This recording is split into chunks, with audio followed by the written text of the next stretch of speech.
Reserve time.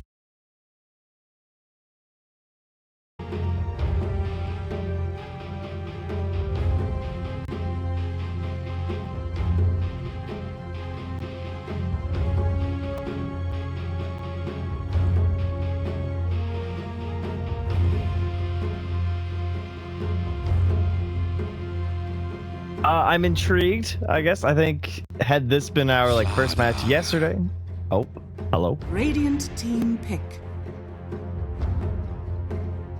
Change that back around. There was some issues yesterday where we had to unmute co-broadcasters, and so I was hearing you twice. Sorry about that. Continue. No problem. All right, we're good. As long as we're back off of the in-game audio, I am a-okay. That was something else. No, if this was our first match yesterday, I think it would have been a bit probably even favored towards Cloud9, just after WHG. They played very well, maybe 60-40 or something for them. But yesterday, Cloud9 looked a little bit shakier than I think some people would have expected. And now you'd have to give Alliance the edge here. So they certainly outperformed my expectations yesterday. Looking forward to watch Alliance play again, see if they can do that once more here. And for this opening draft phase, Cloud9, interestingly, took a lot of time on their reserve time. Right after that final Meepo ban, and they didn't really know what to do with that Tiny ban, because we all know the eye already gone. What are the chances that happens? And then the Lone Druid was still in the pool, but they were fine giving up the SD. They answered back with a Slider Warlock, anticipating the Luna, because these are two fantastic heroes against her. But Alliance are ready to go for it.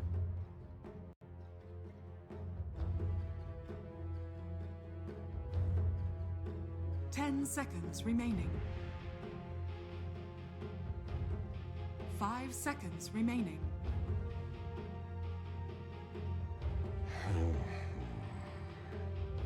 Alliances turn to ban.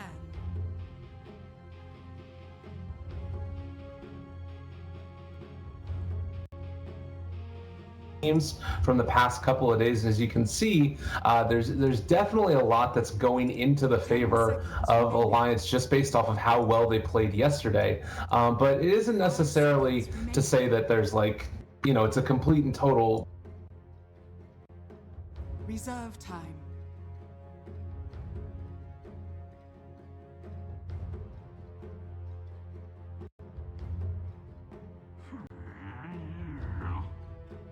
Radiant team ban.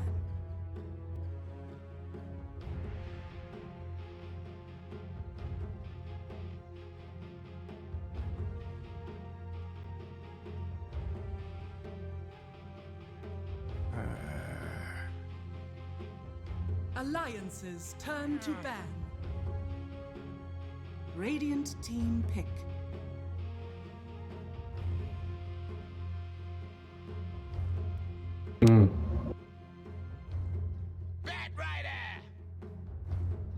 Alliances turn to pick. And wasn't this the exact same pick as well after the fact? Yeah, I think they went Legion first or something, if I recall. But they ended up with this Batrider thing. It was good. No, it was Batrider, Lone Druid, Drow. That was what our strategy ended up being. So Cloud9 they're right on the money. Okay. Very interesting. There's our Legion. So. All right, we're just going to do the same picks as yesterday. I guess Alliance really liked Cloud9's lineup that Cloud9 lost with, so Cloud9 are going to go with what Liquid used to beat them. It all makes sense, really.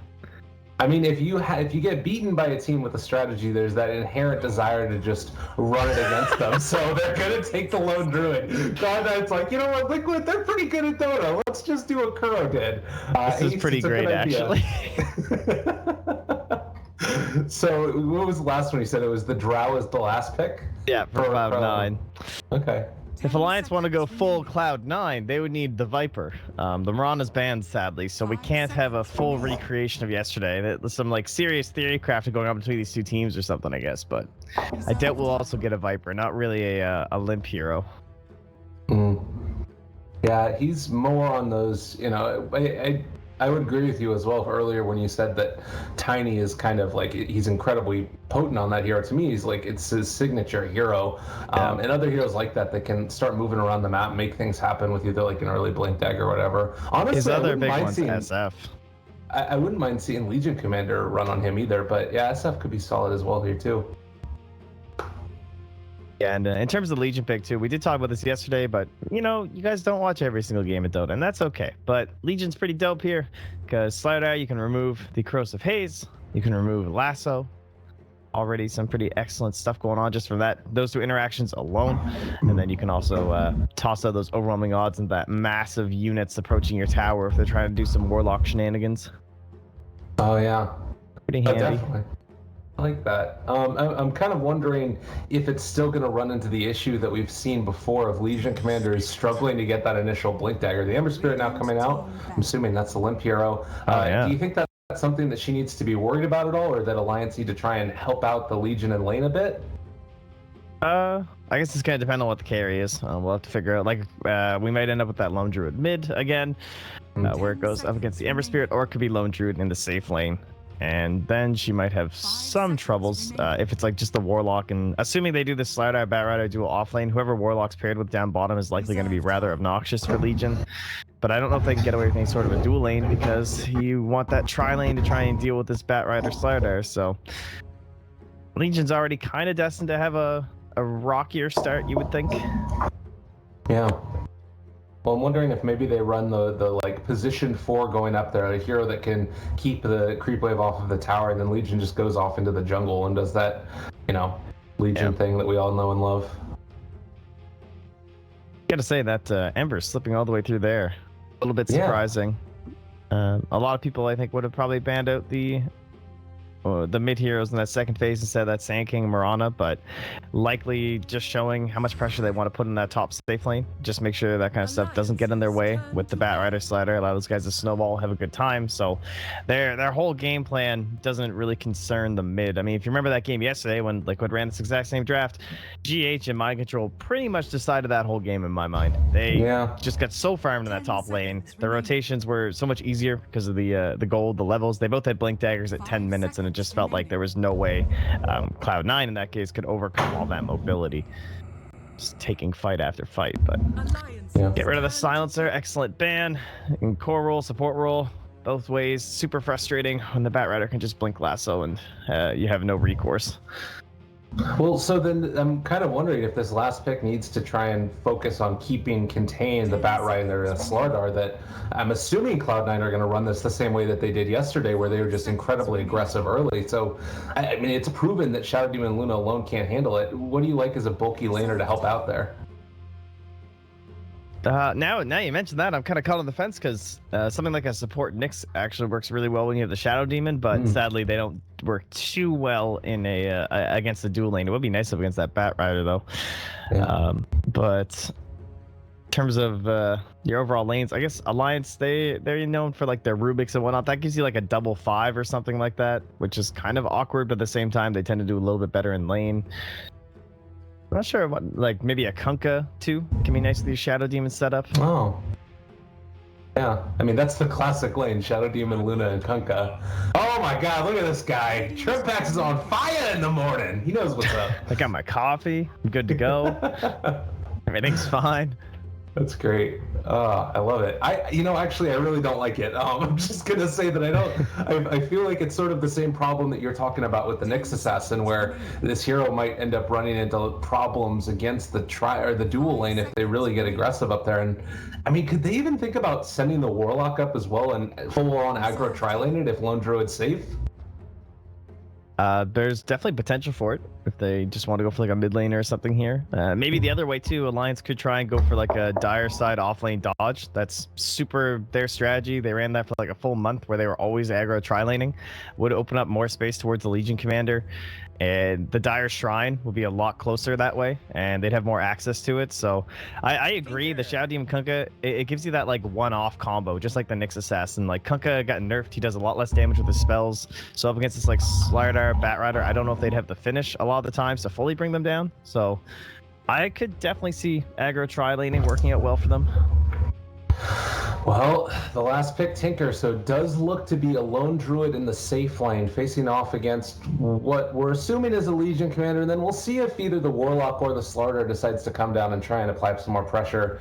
As far as that lane is concerned, the Legion commander versus Lone Druid, do you feel like it's heavily favored towards one or the other, or is there a certain level timing where it really becomes difficult for one or the other? I mean, if it ends up being Legion versus Lone Druid 1v1, you know, bless Legion, but no one wants to be 1v1 Lone Druid as a melee. Even Legion, I don't think. You'd probably do okay, but it's not going to be a fun time. All right, well, we're getting...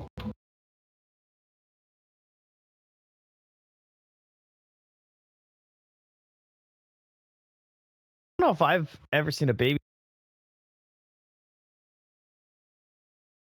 night. I'm kind of excited for that. As it looks like there's going to be some wards placed out across the map. No real surprise there. Initial smoke used as well, and Noya trying to figure out where he wants to place his as well. But yeah, we're here. Game number 1. It's Alliance facing off against Cloud9. I was showing the standings a little bit earlier, but currently Alliance is sitting top marks, and Cloud9 ended up trading games 1 apiece yesterday with Horde off the back of kind of a heartbreaker in that last game where they were ahead for so long and ended up kind of throwing it away. So this to me feels like it's almost a must win. Not that Alliance by any means is one of the weaker teams in the group, but if you're going into a group stage with only 2 spots going to the LAN and you end up either losing or tying 2 of your first initial 3 games, it's just not looking good. And they also lost to Liquid. But we get 2 from this region. That's good. Yeah. Well, I mean, as you're saying about group stages, I saw for the SEA one, Faces went 5-1 on their last day. Didn't even get to go. yeah. Like, that hurts, man. That can really show just like how much you need every single game. They even 2-0'd the TNC on their final day, but it didn't matter just because of the way the groups worked out and everything. You gotta win. Just win, baby. It's, anyway, you guys want an Al Davis reference. But anyways, another movement. Oh man, Rise feeling pretty good in the morning. He's gonna come over and just outside of range. No, he takes a tower shot and isn't gonna get the courier. I don't believe. Yeah, he's not gonna be able to run that down. Really unfortunate there. A noble effort. Is this gonna kill up top? Joe is gonna get caught, but they just don't have a lot of damage this early. This previously might have been a kill, but with all the nerfs, no longer. Yeah, that's all right though. At least he burned his cell. It's one little burn away into the regen. Stick up top. So in this way, Legion's gonna have a better time. If you go for the aggro try, it's gonna really help out your try lane, but Legion will be just dead up top with no shrine nearby. Wouldn't even be able to contest the bounty runes. Would have been pretty awful. Instead, Legion can just do these things, bully a little bit in the earlier levels until the root comes up, and then your life is pretty sad. But that little dire, little off lane, it's not too bad, you know. You can get some gold, jungle up some neutrals. Yeah. We're also seeing over here to the side just a lot of the sticky napalm and pressure being applied by Cloud9. They want to get a good amount out of this lane, and so far it's going okay. They did already burn through the salve of Hestejo. Also no sticks yet. Yeah. It looks like he's going off to pick one up right now. Has enough, and yeah, that's going to be one for Shadow Demon, and Hanskin picks up his as well. Yeah, these are... Gotta get those bad boys going. Yeah, they've all got sticks now, guys. We're online. Bail. Abandoned lane. Sticks are purchased. Yeah, that's nice the steal. Hestejo. Oh, is he gonna get it? Oh no! Oh, he's out. Get out of here. He might be in trouble now. They do have a bit more damage that's going to be coming in, and well, they are going to try and run him down. He should be fine though, it looks like. Actually going to try and turn onto that a bit. But one of the things that you talked about yesterday's game was that Cloud9 didn't buy a ton of regen in their safe lane, whereas this time you see Alliance pretty heavily invested into, at least with the sticks, 3 of them on the lane, and you know, a decent amount of tangos and a salve still there for Loda. Do you think that they're going to be able to have a better time than Cloud9 did in this lane yesterday? Yeah, I think they are, and one of the stark differences is the fact that we have a Kunkka instead of the Mirana. You can really impact already. Every disruption has resulted in the torrent, into additional damage, into pushing these guys off the lane. Whereas with the Mirana, they were able to play around that creep wave so well. Like every time they were pulling in here, they would just kind of hide behind the creep wave, make sure the arrows couldn't connect onto them, that there'd be no way, even out of the disruption, that they get a max duration arrow. And so it just wasn't nearly as risky. But with the Kunkka, just being able to set up every single time with the torrent, you don't have that risk of missing the arrow, and that's already giving Alliance a much more successful time than Cloud9 found with a very similar tri lane. Yeah. Oh, and Look at Rise down bottom. Give them love. This is a bit of a problem. This is a ton of damage coming out from Jonas, already level 4 at this point versus the 2 of Warlock. Trying to dodge through the trees. He's going to need 2 more hits to be able to find this kill, I think. Actually, he's going to need another one beyond this. Should be able to live through 1 more hit. The Savage Roar going to be able to keep him alive for the moment. And there's going to be first blood. Drone by Jonas. He is going to probably pay a price here as, well, he runs through the trees and he's not going to be able to get out of there. Well, Jonas is going to get away with this. What? Do they have another one? No, he's going to end up going down there. Yeah, so no root yet, but still gets him. Oh. Well, now he's almost 5 at least. Decent plays going both directions. But early laning feels like it's relatively even. Maybe you could say that with that kill, taking a little bit of a lead, Alliance gain more of the offlane. Yeah, not too shabby. Oh, Ace, he does hit 5, gets his root, but that is one nice thing about Legion's banner. Now that you have the kill, you weren't forced out lane, you're not at a major level disadvantage, so you can just press the attack every time you get rooted. There are some shenanigans you can do as Legend. Oh my god, he's so close to me creeps though. Nice kill there. Meanwhile, on the other side, Ace able to take down Jonas. So kills across the map, 3 of them, 1 in each lane. And at the end of the day, Cloud9 comes out a little bit ahead there. Yeah, that was super scary for Ace.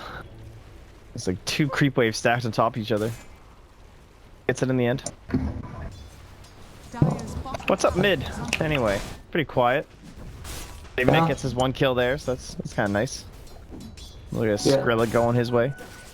Yeah, it is pretty good. I mean, it's kind of been a bit of an action-packed game so far, and Cloud9 with the slight kill advantage is sort of pulling it back towards even.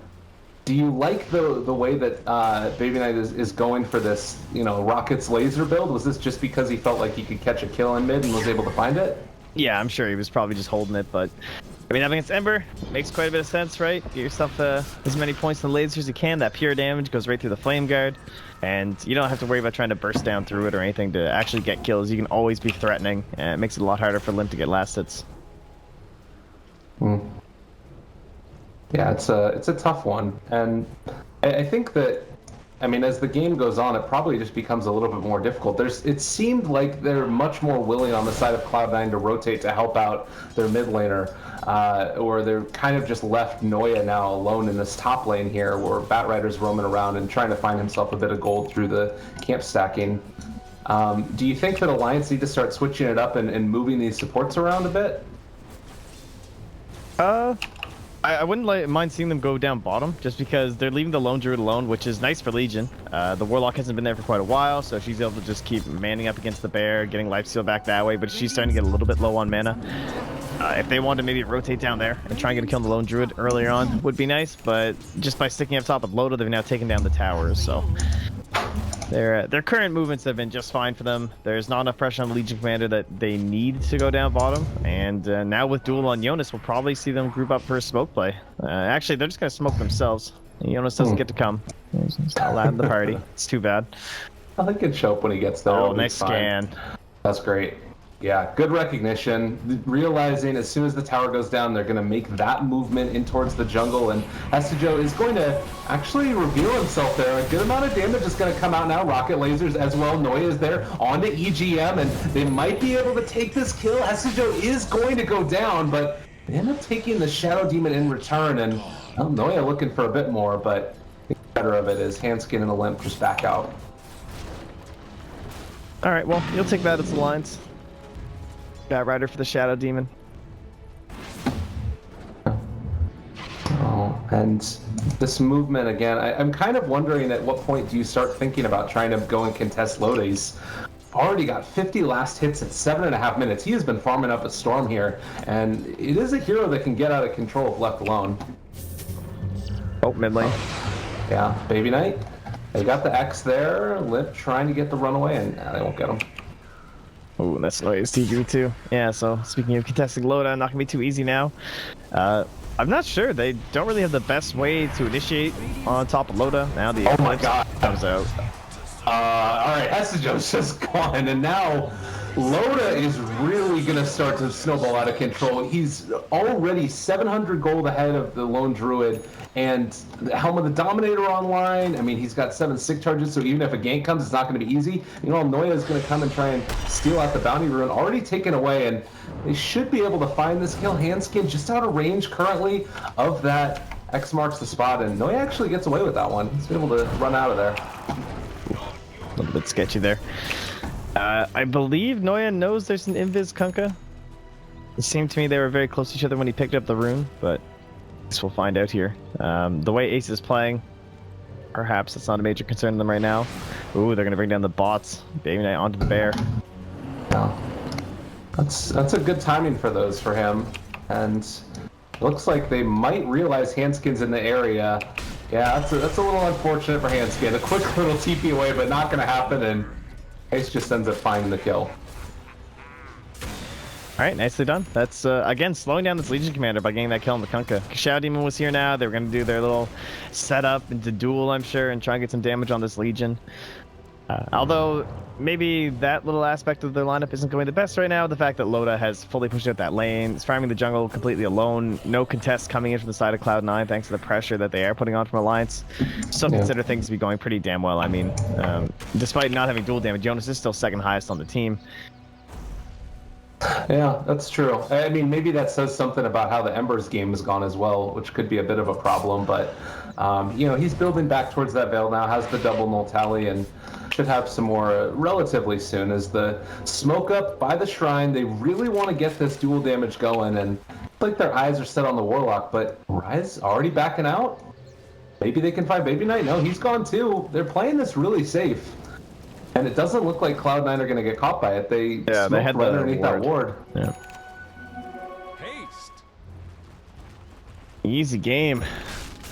Again, though, pressure still coming in. I mean, bottom lane, that's a nice TP, so yeah, they'll get the tower at the same time, so. Nice whole rotation. Oh, no. I don't know if they can do this, though. Oh, and now maybe overextending slightly. Hestro's here as well. He is going to be able to get the lasso, pull back. Jonas in some trouble and should end up going down here. Ace is also going to try and chase down Handskin. We'll keep our eyes on see if they can find a root. Oh, Jonas is gone, and they do get the root as well onto the Kunkka. Nicely played, and now immediately into mid. Cloud9 are looking very strong right here. Got a nice little window there. Perhaps a slight overextension. Decently deep dive coming out for Alliance. Yeah. And they can quickly turn that around. It's a weird Lone Druid, but it's still Lone Druid. May not be the same as the old one, but he still hits towers pretty hard. Especially early on in the game when that bear is still relevant without items. And yeah, I'm thinking also now that this, you know, strong start that they've got, it's starting to feel like that Lone Druid is going to become a bigger and bigger problem. How about the Dominator online and should be able to take some fights. Meanwhile, Hestejo runs into Limp in the jungle, and I don't know. Did everything just crash for you? What the heck was that? Nope, all good. I've Okay. had some pretty weird spectator crashes this patch though, so. I didn't crash out, but everything stopped for like a second. That was scary. Oh my god. Alright. We're back. So Limp just running it away, I'm assuming? I didn't see for a second.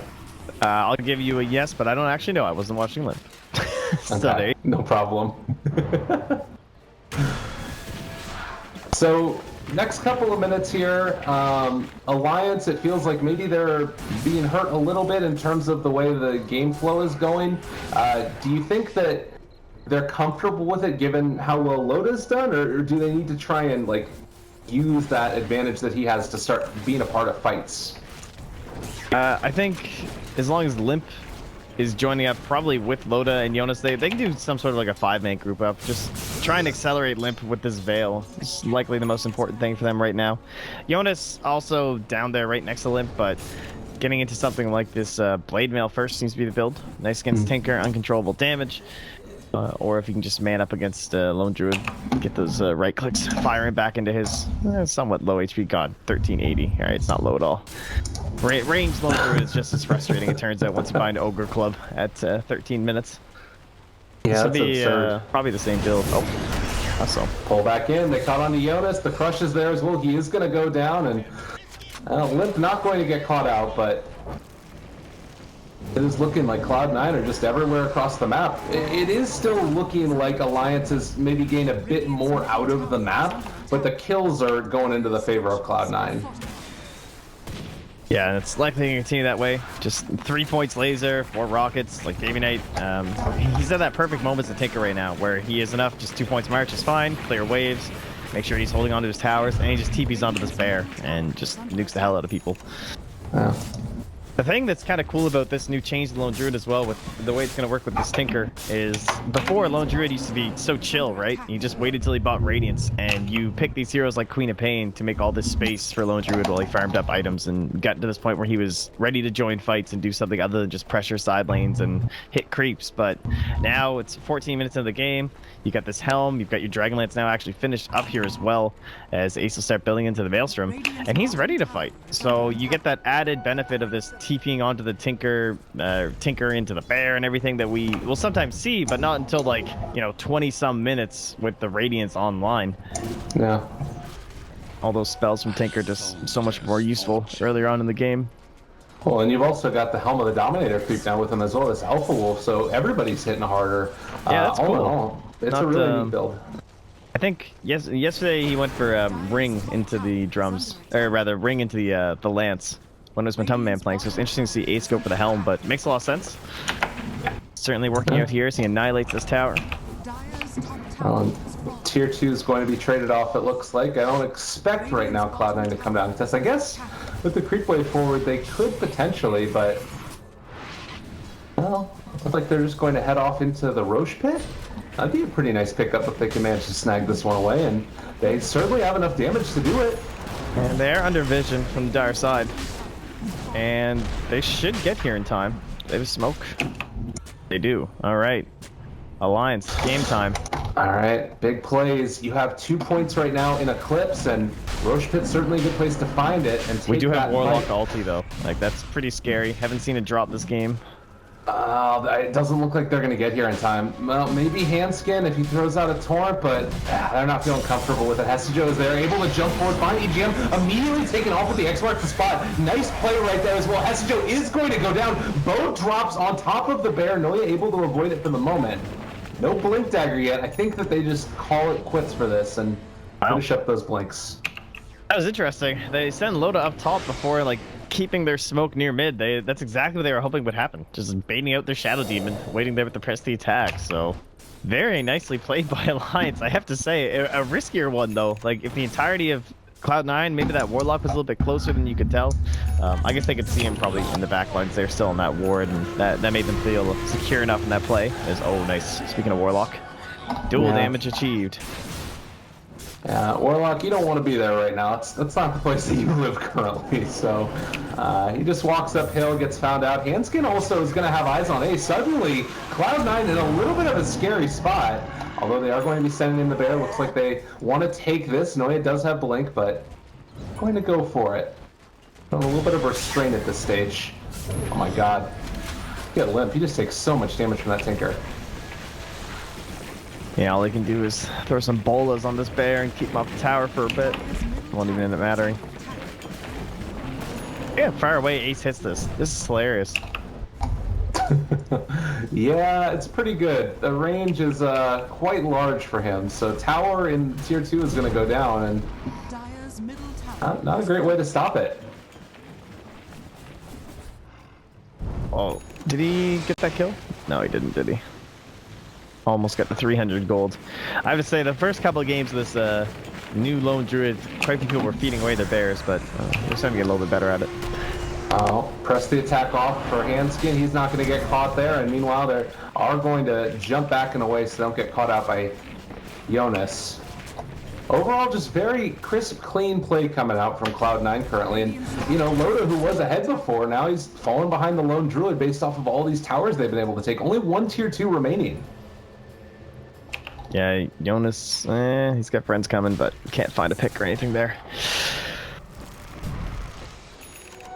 Ooh, they're gonna go for some sort of a group up here. I guess maybe hoping Baby Knight just won't be here in time. But we do have that Aegis on Ace, so scary times. I mean, to me, this is really starting to feel like the Alliance are losing control of their ability to fight into this. If they can jump off and pick off Ace, this would be really huge. And they're going to try and go for it. And Savage Roar keeping away the Luna and going to true form. Is he going to be able to make it? Aegis is down, but now the rest of the team is here. There is the boat, but the rock drop on top of him as well. Loda needs to go for the Eclipse here, but is it going to be enough damage? Noya just walking away. Does end up getting hit by the Lucid Beam, but Loda is going to drop Essijo in the meanwhile, trying to run away. Hanskin actually cancels his TP right there as Ember Spirit went back in. 3 are down right now for Cloud9. Looks like they are going to be able to take another kill against Alliance. Hanskin is wanting to help out his buddy, but with his TP already canceled, he should just be dead now. Yeah, and they found him. Well, that's still a win for Alliance. You take down the Aegis, you fight them outside, and you still trade away 4 for 3. It's A-okay in my books. The longer they can drag this out and stop this bear from annihilating all their objectives, the better it's going to be for them. I can definitely see Limp turning this game around if he can get into something close to scary. You know, a couple more items, get into that Maelstrom, probably going to need a Blink Dagger next. But they don't have the best catch for him. It's really just Noya. EGM, he is going to be controlled here and brought down very rapidly. Nice, quick, and easy kill. Yeah, this is going to be the shrines too now. Well, Trent, I mean, it's tier 2's down, it's Shrine soon to be down as well. It's starting to feel like this game is really completely falling out of control. Baby Knight is going to get caught here, and with Ember Spirit right on top of him, this should be a kill. Doesn't get the dual damage. That's a lot of gold going to Jonas. It's a nice snag. Tough to get to when your tier 2's being pressured down bottom, but they knew they weren't going to get it, so they were just trying to set up for top, and it works out, and that'll give Limp right up in towards that Blink Dagger. And this really helps out their high ground defense. I don't know if they'll be able to defend their last shrine, or if they'll even end up committing to it. Could be a nice spot for them to fight if they can get some wards up, and maybe try and use that for another one of these fights kind of outside the base. Even if it means just throwing the bodies of your Kunkka and Shadow Demon and even Legion Commander, if it allows the Ember and the Luna to get a little bit more gold, it'll end up being worth it for you. Again, this combo up top. Quick mobility and instant burst. This time they actually do get the damage. Well, it's one of those combos that just they are able to get on top of you so quickly, and with Limp always there pretty much. I mean, if you're near a creep wave, you're going to be in trouble and able to get taken down. Bottom lane, it looks like they're keeping Loda close at hand. They want to make sure that he doesn't get taken down. He's sort of there. Look at these lanes right now. Yeah. This is very, very impressive from Alliance. I mean, this comes back to the fact that they were just able to bring down Baby Knight once. And you can see how much they can start outputting just between the heroes they have on the side of Alliance, so... Cloud9 maybe starting to think things like, alright guys, let's just group up, finish off this shrine, let's get some wards in their jungle, you know, just control up 2 of these lanes, start closing this one out here. Yeah, and I mean, it's also a situation where if they do all push down a lane, like, Alliance have to respond. Granted, there is some threat of, you know, being split push or whatever, but they can't afford to not have Loda in the fight, and he is the only one that's really good at taking towers. So, like, if he TPs back a little bit too late or whatever, it's just a really hard game for them at this point. So. Yeah, it looks like they're starting to close it in, too. So now make their way over to that shrine. Lanes in mid and top are in a decent spot. Bottom, and now they'll return to keep pressuring. Yeah. In the meantime, we haven't really seen a whole lot else as far as big item pickups on either side. It's going to be, it looks like, for Lone Druid, a Lincoln Sphere next. He's only about 600 gold away from completing that one. Are there any talents in this game that we should really keep our eyes out for? Obviously, the Lone Druid damage one is already sort of inherent with the hero, but anything else you're seeing? Oh, I don't think so. No. Yeah. Nothing too wild. Yeah. It's kind of an awkward spot as well. Like, the game goes on. I don't know if Luna SD really falls off necessarily, but does sort of, I don't know, not lose its potency, but there's a really strong timing that it hits, which I feel like they're kind of losing that moment. Yeah, that's not Not wrong, that's for sure. If we ever get into like an Aghanim Scepter for the Tinker too, which is more than likely to happen before Alliance would ever be any sort of like a sieging position, then that whole idea of just this LD or rather Luna SD illusions coming up to your high ground, they get obliterated by that Tinker laser with the Aghanim Scepter. So the turnaround does come. It's still gonna be a very uphill battle for Alliance. I love this play by Hanskin. This is like my favorite thing to do as Kunkka. Is just go into a lane, throw out the boat, throw out the torrent, kill the creep wave. Like, it's so useful because now you've got this creep wave that's pushed up against the tier 3 tower. They have to keep heroes here to respond. You can get the bolas on. Uh-oh. There we go. Yeah, that's the change, that's the catch, that's the kill. And didn't wait for Jonas to be able to pop on in there for the duel, unfortunately. Yeah, that was nice. Just closing the gap, make sure the blink couldn't happen. And at that point, once you're on top of him, you can just wait until he actually goes for the TP and allow Jonas to close the gap. So head is back up just in case, but Yeah. oh, to your point about that whole Kunkka thing too. That's gotta be one of the most satisfying things in Dota right now. Like when you're playing that position 5 or 4. Yeah. Support hero, you know, maybe you got a Kunkka, you got a Keeper of the Light, and you're just zigzagging these tree lines, keeping this what seems to be a dead game alive by just killing like 1 or 2 extra creep waves.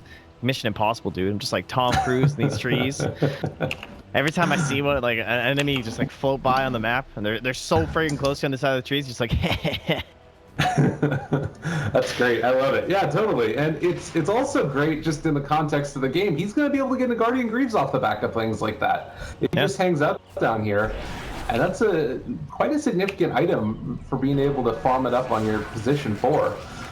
A big smoke play is now moving into the jungle. I don't think that they're going to catch anybody. Jonas is up top, and I mean, they're just kind of being split around the map. This is sort of the classic Alliance, and they're going to actually go in and try and take down Roche. They've had enough of it. yeah, they really have. To an end.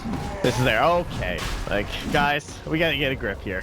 We're gonna get Roche. We're gonna push our lanes to the river. And we're going high ground. Like I'm tired of this non-stop pick-off from Legion and Ember. You can see it doing work though. They had about a 4K lead on the side of C9, and it's whittling on down. It's only about 2K right now. Yeah. Show me the insanity, Ace. I want to see this busted ass build. Give me that Mjolnir.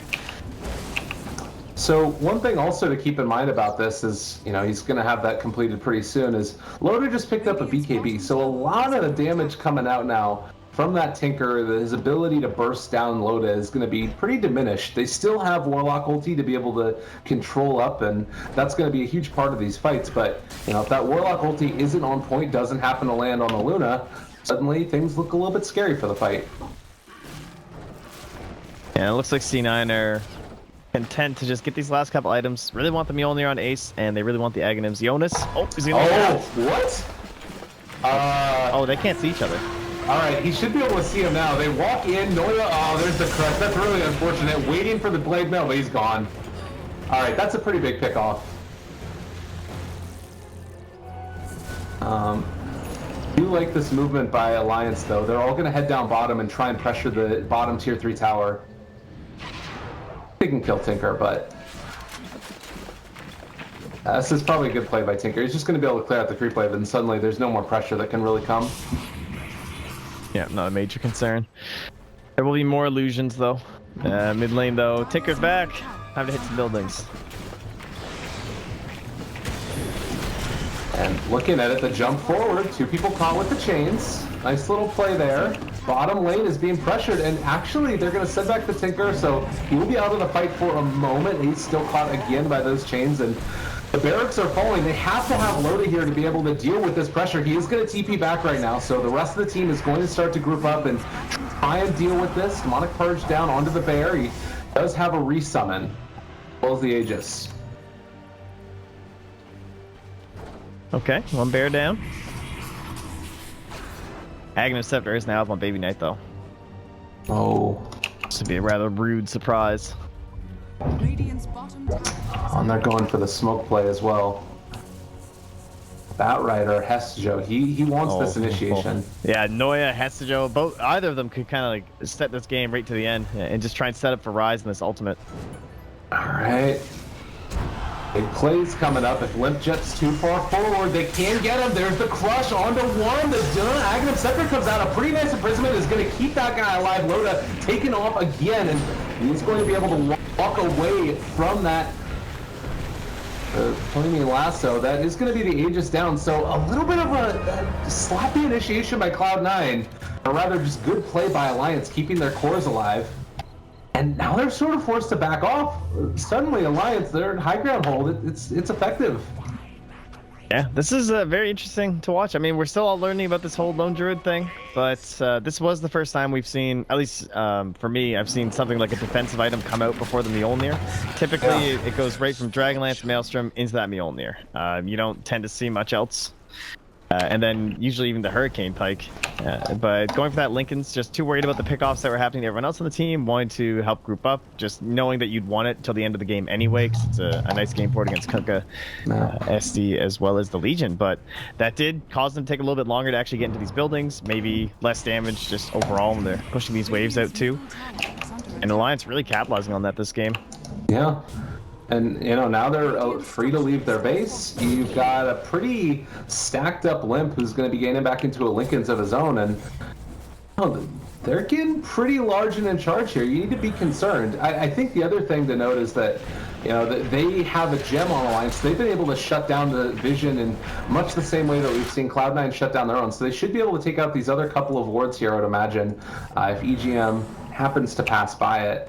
Thankfully, we don't have to deal with the illusions getting the true sight from Gem anymore, but still something to keep our eyes on.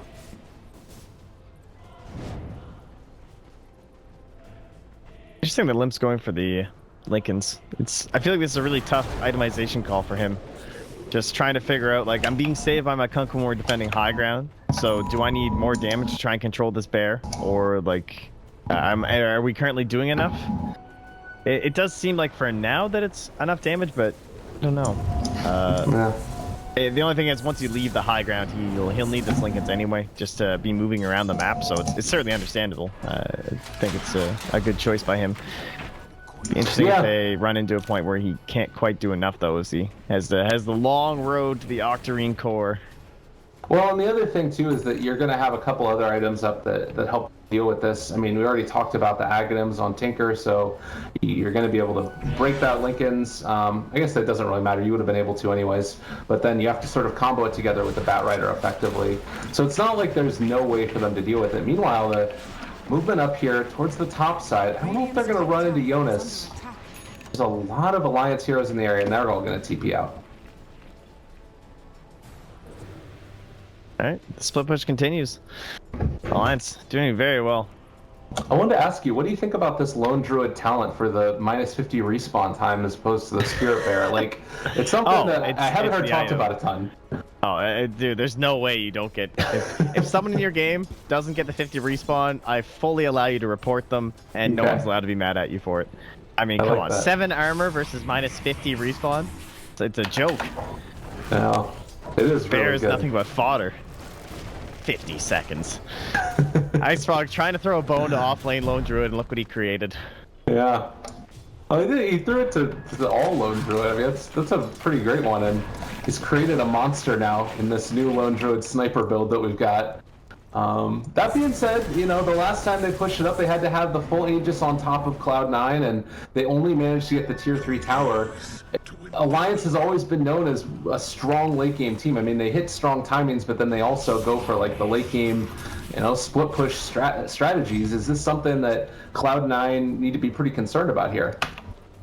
Well, at the same time, I mean, they now have the Cloud9 moniker, so I That's assume true. just once, you know, they got under the organization, something came in the mail, it taught you all about when and when not to buy rapiers, and then just do the opposite, those kind of things. Okay. So surely they're fully versed in anything that happens after D minutes. Okay. I like it. And, you know, given that that's the case, we might end up going fairly late on this one. We'll see. It's a Tinker game after all, as well as the Ember Spear. I mean, there's tons of wave push. There are 2 strong tower hitters, I would say, in the Lone Druid and in the Luna. Mobility-wise, like, bots need to come out as well, I'm assuming, for the Luna eventually. Do you see Lone Druid picking that up in the later stages as well? I mean, once we eventually get there, I'm sure. But like, I mean, things like this butterfly are just so important right now. I do want to say I'm a big fan of the Aghanim's Bat Rider. Super fun item. I'm pretty excited to see this happen. See if Hestajo can make any sick plays. Risky though. Didn't opt for a BKB. Yeah, you can get caught out by like Purge or just from the Legion Commander too. So maybe something like a Lincoln's could also be tempting, but. The fact that they have, I guess, the Kunkka and the Shadow Demon just means that getting something like a BKB or a Lincoln's for yourself so you can initiate still doesn't do enough because whoever your target is just, you know, they're going to get saved by someone else one way or another. So by going for the Aghanim Scepter, you're just like, all right, I'll just grab 2 people. Yeah. You know, and then maybe I can get the saver and the initial target. Well, so that's a question too. Let's say that Legion Commander Purge is one of them. The oh god, that looks hilarious, both. Dude. Yeah, it attaches you to the first target. Okay. So if let's say our Shadow Demon gets lassoed and it grabs our Luna, and then you purge the Shadow Demon can walk around and drag the Luna. Okay. Pretty great. Yeah. That's weird. That's really weird. Yeah, so EGM will just be like, come with me, escape. That's great. I like that. Well, I'm going to end up seeing the top lane pressured in now, and unfortunately, for Cloud9 possibly, Alliance is already over near the pit, so there's a strong chance that this fight could end up turning south for Cloud9. Yeah, they're all going to head the heck out of there. But this does open the way for Roshan. We had the Rumble train going on with the Alpha Wolf and the Ogre Frost Mage, who are about to both see Roche respawn, so... Oh, yes. This has got to be the best part of this patch. This Royal Rumble pit in the middle of the river. Currently, Dire is losing. I mean, this is just pathetic. Oh, there we go. Get the armor on. Turn it around. Fight me! Oh, this is the comeback right here. There's no way you lose this now. He's not even taking damage. He's taking like 30 a hit. Oh, God. No. Why is up with all these cheaters, dude? I thought there was like a mutual respect going here. Definitely not. There's no respect in Dota. None at all. Not even between these 2 European squads. But... movement in, Roche got the amp damage on top of him, and this feels like it's going to be one of those game-defining moments, how the next couple of minutes go out. It's worth noting Luna did finish off the butterfly, so no MKB as of yet on the lone druid. This might give Alliance the edge that they need to sort of take an advantage in this game. Yeah, this is a great little window for them. Roche being up makes it all the sweeter. Still super scary to head into that pit. They have fantastic Roshan heroes on the side of Cloud9. They've got Tinker, Bat Rider, and Warlock. So if you're Alliance, you've got to be imagining you'd love to go for some sort of a smoke and a pick, try and get a duel off before you really want to go into that hotbed of death. And all the meanwhile, while they're kind of posturing here, trying to figure out how they're going to attack this, sending illusions one after another, much faster on the split push. Oh, Noya not able to get the distance. Yeah, that was a little bit unfortunate. Baby Knight, he went into the trees, didn't realize that Ember was going to be there, and started the March of the Machines a little early. So Slardar felt like he had to pressure it really quickly, and ended up just hopping a little bit too early. This will do nicely. Well, you know, one thing we haven't really seen this game, I don't think at all, we had one of the rocks dropped from Warlock, but beyond that, there really hasn't been any big team fights, so we haven't seen the power of that Fatal Bond. How effective do you think that's going to be against this Alliance squad? I mean, Tinker Fatal Bond sounds terrifying. Oh yeah, it's still god tier for sure. It is kind of crazy that we haven't really seen that Warlock aspect at all, though. Kind of harkens back to what Alliance were doing well the other day. Oh, nice. Oh, Estajo, force-staffed away, and... well, he might get caught out and killed. Is they going to be able to find the kill? Limp went deep for this one, and Noya misses the crush as well. So a little bit of a failure of execution there. Rise manages to get off his ulti, but no Fatal Bonds on top of it. The boat comes in. Noya able to blink away at last second. Nicely played there as well. Tinker on the other side is trying to see if he can do any bit of damage, but it looks like Cloud9 might be able to bring down Limp before he's able to group up the rest of the team. Now he's going to be out of there. So 2 dead for Cloud9. No buyback on the Bat Rider. Alliance with a path to Roshan. Well, it does seem like they'll get this. 15 more seconds till Bat Rider's back up. He has the Shrine though, so the moment he's alive, he can be in there. We have the MKB finished up. It means no buyback here for Ace. If anything disastrous were to happen. Noya's thinking about going in for this. They just don't have the damage, like the magic core of Limp, not able to put it out. I mean, well, it looks like Alliance are going to back out. Yeah, everybody's going to be back up, so not feeling comfortable walking in. That was Warlock ulti used, so... I mean, they still have Eclipse. I feel like they can take this fight. It's just, they don't really kill Roche well at all. Yeah. Like Loda does, but then you're sitting Loda in that pit. You know Lasso's still up, so you have to be worried about that. He has the Aghanim Scepter on the Bat Rider too, so they can easily grab 2 of your heroes if you're in there trying to tank it up and fight Roche. Yeah. Plus, the way they've clawed this back, like they really can't afford to make a single mistake on Alliance. We know that Lone Druid will just eviscerate a set of racks so quickly. That's fair. If anybody would know that, it's certainly the Alliance guys. They also have a Lone Druid no buyback on Loda or Limp, so very scary. Yeah. Also, the Tinker just bought out for his sheep stick as well, so no buyback on him either. There's ending on a knife's edge this game. But neither team really wanted to take the step. They both have great initiation, and we'll see how the next couple of minutes end up going. I think Alliance are showing that Kunkka might see a lot more play now with this Ember Spirit now coming back into this like magic core build. Just the way that he already is so flexible and movable around the map, adding that on with the Kunkka, similar to how you do it with the Tinker too, might help him make a comeback. I'll jump in, chains down. They get the crush a little bit off the mark though, and Ace is already brought down. Man, that was a ton of damage coming out. Hestage also left alone, and they take down the Slaughter. Whip is a monster right now and should be able to find a 3rd kill. Cloud9 were not at all prepared. Yeah, and I don't know. That was kind of strange positioning. I thought it was a bait, and they were, because just the way he was sitting there. But I guess they thought Alliance had given up and moved out of the current position they were in or something. Not the case. Well, it wouldn't be a Cloud9 game if the graph didn't look like this, but maybe now they can try and find a pickoff on the left. They have the sheep stick available. He's already gone.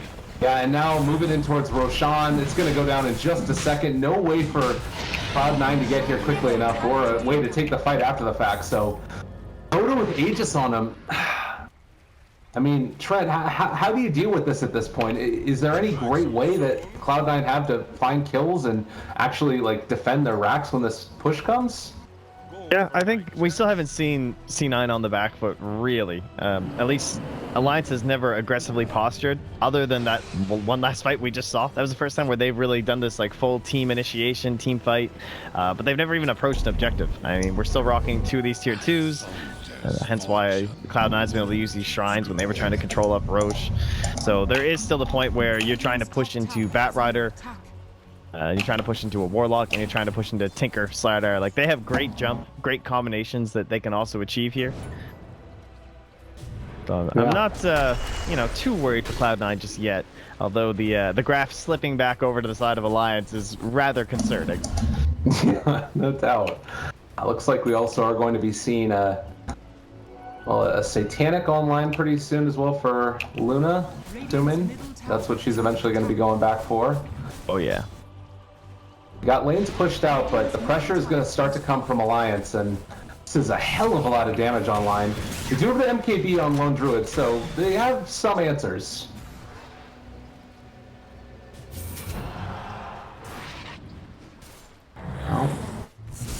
And this is the other great part about it. The X marks the spot with Ember Spirit. He can just keep these lanes pushed out, and there's no real cost to their push.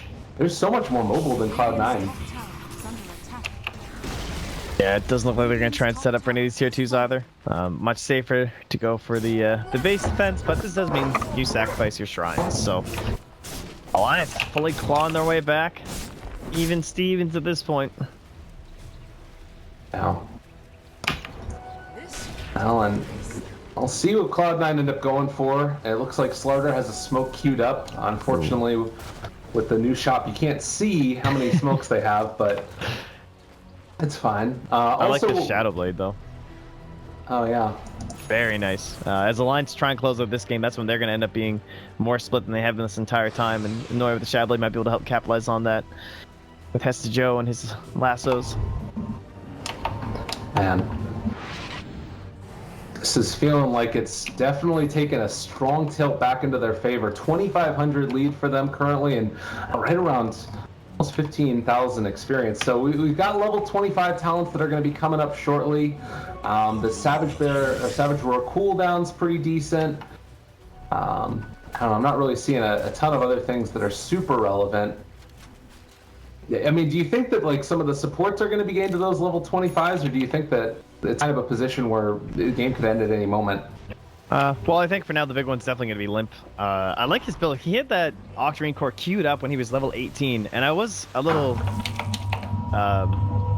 like I was surprised because typically you end up seeing the Maelstrom earlier on, and he did end up going back for like the full Maelstrom into the Mjolnir and everything. So at this point now, it makes a lot more sense getting it later on into the game when you're working now with Lincoln Sphere, even just the Mjolnir cooldown active going, your Veil, and then of course the big one once you can sync that up at level 25 and have the +2 second steering chains. As he now gets that, and we'll be able to see a little bit of it in action in the next fight, but not quite as disastrous without the Octarine core for the Radiant.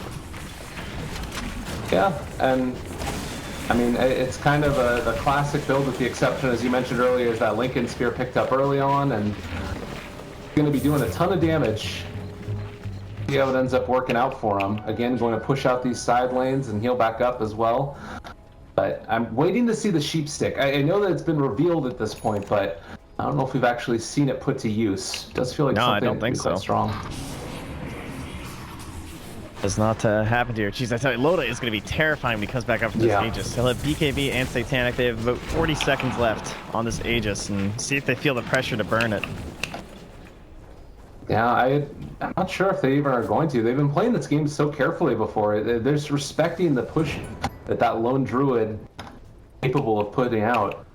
Sometimes you just gotta be happy. Like they did so much with this Aegis. They already got 2 tier 2s, cleaned up both shrines, have asserted complete map control. But you still have this like I think everyone feels it when they play Dota. You just have this like, okay, we need to use this Aegis. Like, you know, it didn't die, guys. It was useless. Yeah. Oh, maybe the start of it, Loda. Well, press the attack. Going to be able to keep him alive for the moment. Also going to be in prison. All the defensive spells in the world used. And that was the Aegis expiring, too. That would have been a nice little time to kill him right before that happened. Or right as it happened. That could have helped swing this one back around in their favor for sure. I mean, Lone Druid is still incredibly stacked right now. And he is right up there with Loda in terms of his net worth, but we'll see how it ends up going. Scotty not yet bought for him. Probably is going to have to save for buyback as well on top. You can't afford to go down at this point, even with the -50 respawn time. Yeah. Sure is tempting though. Oh yeah. I wouldn't be surprised. I think he's going to buy out. He's buying out. He's like, I've got -50 seconds. It's fine. Give me that, Scotty. Got to make use of that talent, right? Absolutely. If you're not using the talents and dying, then you know you're not getting the full value out of it. Man, what a hero! -10 seconds Savage Roar cooldown. Yeah, that's pretty great. Well, and particularly as a way, if he's able to get into those backlines, some of those defensive heroes, to pull them away from Loda as he's getting, you know, Tinker spammed with the sheep stick. Yeah, that would be great if you get that bear in the backline somehow. Definitely would be tough, but gotta get a blink on the bear, the blink roar bear. There you go. You're welcome, low druid range spammers out there. That's the play, everybody. Right in your pubs. Report back. First item blink. Rushing it in lane. No, I got this blink. Don't worry, about guys. it. It's amazing. And speaking of blinks, Kunkka does have one as well, so the mobility is coming in spades. Oh no, he can outblink the lone druid bear now. What a waste. I mean, the cool thing about this is oftentimes you want to be able to get your boat in that perfect positioning where it's not so much, particularly in the late game, about the damage at all. It's all about that run buff.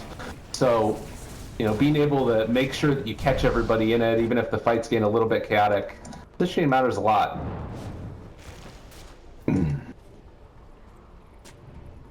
Jonas opting in towards the refresher.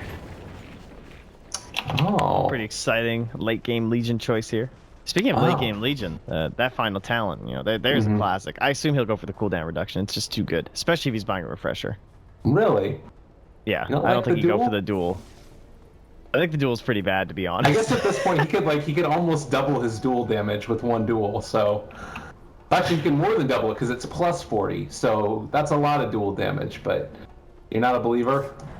No, I don't think so. I mean, look at your other items, dude. I mean, you have a BKB. You'll possibly have a refresher by then. All your spells, all of that affected by 25% cooldown reduction. Wait, we're gonna have to hold that thought. Oh, nice blink away there. Shadow Demon realizes what's going on. They have the immediate jump forward. Handskin completely on his own, but he's gonna be able to get up the X marks the spot, and Yoda's trying to find a duel here. They are gonna be able to get a really nice ulti off, but I'm not sure if it's gonna be enough damage there. You have the Eclipse. Loda's able to take down one. Maybe gonna be able to find another. Not quite on the mark with the duel there. The Clutch is gonna be able to keep Limp away. Oh man, the Lotus Orb coming in at the perfect time. Baby Knight is gonna be controlled with this one, but they might still be able to do enough damage. The triple kill with one laser right there from Baby Knight. Holy crap, Limp, get the hell out of there. This is not where you want to be. Loda also in some trouble. The Savage Roar is gonna be able to chase him down and might be able to find the kill. Noya. Has the amp damage? Oh, they've got him. Tinker right on top of him. Limp, it was a good time while you were there, but you are freaking gone, man. And, well, is he? Got him. One last hit. 1,000 gold for Noya. Cloud9 respond in a big way. And they kited that fight so well. That ultimate as well really helped split up the fight from Rise. There haven't been too many this game, but during the BKB for Loda, he plops it on down, gets a little bit of a stun action happening, and Loda actually got forced in like towards them too. So he was still coming at them with the Eclipse, but it helped to push back that Kunkka and the Shadow Demon and keep them back. And man, Ace played that fight so well as well. That was terrifying for him. There were points in that fight where I thought he was just going to stop and try and man up before he died, but he just kept kiting his way around. He's so fast, this hero. Yeah. And well, as you said, I mean, the shot from Baby Knight, a god tier laser. I mean, it's a pretty good item, pretty good build, and I'm thinking about how well that last one went for him. Do you think it might be time to think about like the level 25 plus laser, or is it the spell lifesteal for you when that eventually comes around? I guess it doesn't matter that much. Like, if they don't respond Alliance here, they might just end up losing the game. Aegis is going their direction. Yeah, and they will give it to Ace. Not too surprising, I suppose. They have a lot of great options too, that if Ace goes down with this Aegis, even if he's near the base, they have so many ways to just hop in and help him out as he respawns. I mean, between Warlock, Batrider, Slardar, just the reach and the overall AoE stuns and whatnot are very scary for Alliance. Man. Now we just need Warlock ulti and probably some Bear cooldowns. Do you think that there needs to be another Lotus Orb on Alliance, like Handskin building into that next? I feel like it did so much value for them in that last fight in terms of helping to keep alive and control the Tinker, at least for a little while. Yeah, they certainly need something against this Tinker. I'm not sure what it is, though. Yeah. I guess that's the fear as you go into this late of the game and the hero becomes a whole new beast. Night. I mean, we were kind of wondering how well he was going to deal with it, but big smoke by Alliance now. Oh, and there's the Octarine Core, Searing Chains, XD. Oh, as to Joe, there's the duel going their way. Rise does have his ulti if they wanted to use it at this point. It would be setting up for a big one, hit absolutely onto everybody, but I don't know if they want to take this fight without him. Rise left alone, he is going to probably be brought down here. Ace has already taken out EGM though, and now looking for a bit more. Handskin is under control. Ace running back in towards him. There's the Sheepstick, they find the kill, so they trade off the Warlock and the Batrider for the Kunkka and the Shadow Demon. I don't want more, at least to scout him. Well, Noise is so fast. Who's holding the gem for? Is it? Oh, they don't have one. They're in on top of him. Their boots of travel level 2 coming in for Baby Knight, but I a bit on board that he can chew. They have the blade down now, chasing him down. Baby Knight getting ran down is gonna fall. Double for Limp and trying to find Ace, but I mean, this is a pretty fast guy. Is he gonna be fast enough though? Savage Roar trying to run away true form as well, and it does look like he is eventually going to be brought down. That is the Aegis. See how it ends up working for him, but I think he might be dead. He's super dead. Wow. Right. I mean, they got greedy. Yeah. I was surprised. I thought C9 were going to be so happy with that fight because it looked pretty bad. Like, Rise went down. He had no buyback, so they really needed a couple kills of their own just to make sure Alliance wouldn't full 5-man push into them without the Warlock up, and then they got them, but... I mean, I can understand the greed and that desire to chase. You have a Shadow Blade and Slardar. They had no detection on those heroes that were remaining for Alliance. But unable to grab it, and that's a quick burst, jeez. Yeah, and I think just the idea, like the Boots of Travel level 2, everything coalesced into this spot for Cloud9 where they could take that fight, but proving that, you know, you fight that close and it's just going to end up coming back to bite you in the butt. So now we're looking at a spot where Alliance are ahead, almost 10,000 net worth. This game has been very back and forth, and only a couple of big fights coming out. I guess at this stage, would you give the edge still to Alliance at this point? Yeah, I think Limp is just terrifying right now. Okay. Talk about the desire to kind of skip BKBs, really hurting them. Hestejo, like at this point, they didn't really need them, right? Because you talk about the saves that were there and everything, but Hestejo needs BKB at this point, and he'll blink it. Nicely done. They got him. This is a good one. Oh, immediately taken off again. EGM with the big plays. Actually, no, excuse me, it was the Purge coming in from the Legion Commander that kept him alive. Limp goes back in, connects onto several with the chains. Baby Knight's still going to be controlled. Loda, BKB will be running out now, but they haven't been able to find it. Wicked Spear, Baby Knight is gone. Noya also in trouble, and Alliance thundering down mid lane might potentially just be able to finish this one off here. No more buybacks online. Estejo's going down. A double for Jonas. I think the call is going to come for those tier 4 towers as Alliance are going to take game number 1 of this one, I believe. Yeah, man, that's so rough. Miracle plays. You feel like you finally did something against this Limp guy. You get this blink force staff, managed to get the lasso off, and then just purged. Almost immediately. Very well played from Alliance. The last little moment to close it out, but the high ground defense, it worked out. It was mostly just that ratting and catching up the Tinker a couple different times in the side lanes. Slowing down the split push from the side of Cloud9 and just doing what Alliance does best, you know, pushing out lanes and working as a squad for those big ganks. Very impressive game from them.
Reserve time.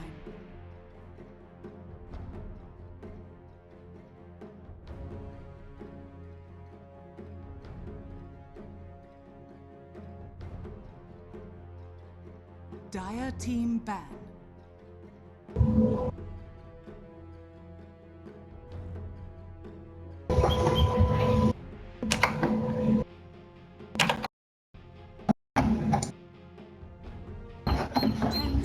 Remaining. Alliances turn to ban. Dire team ban.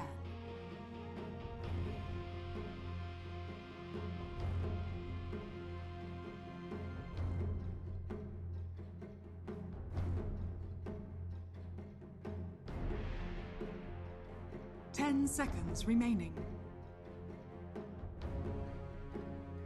5 seconds remaining. Reserve time.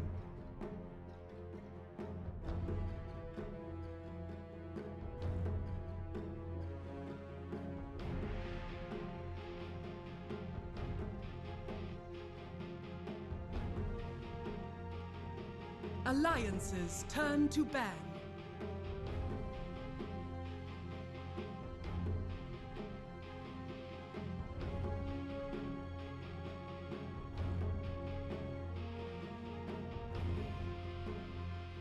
Seconds remaining. 5 seconds remaining. Reserve time.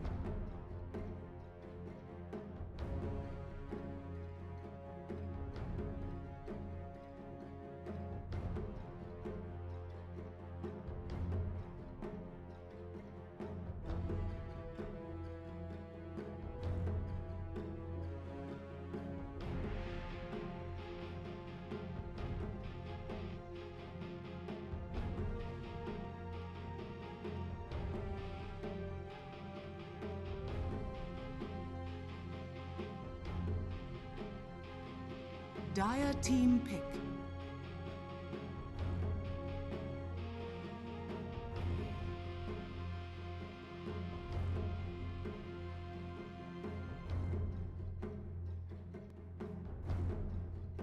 Ten seconds remaining. 5 seconds well, remaining. this time it was Alliance digging a little bit deeper to their reserve time. I think last time Cloud9 took quite a while before deciding exactly what they were going to opt in towards, but Alliance had first pick in our previous game. They ended up going for the Shadow Demon. It's removed. I'm sure Cloud9 are considering Slardar right now because that hero is ridiculous. He's still in, but what are you giving up for Slardar? You could be giving up Ember Spirit, you could be giving up Lone Druid, and then plus a support. So some rather scary times. And they're actually going to go for the Earth Spirit instead. Little mix-up here from C9.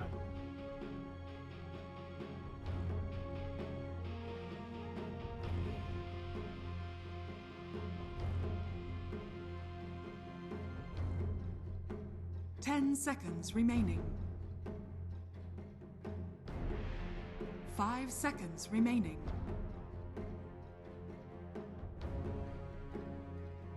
Reserve time. Yeah, unlikely.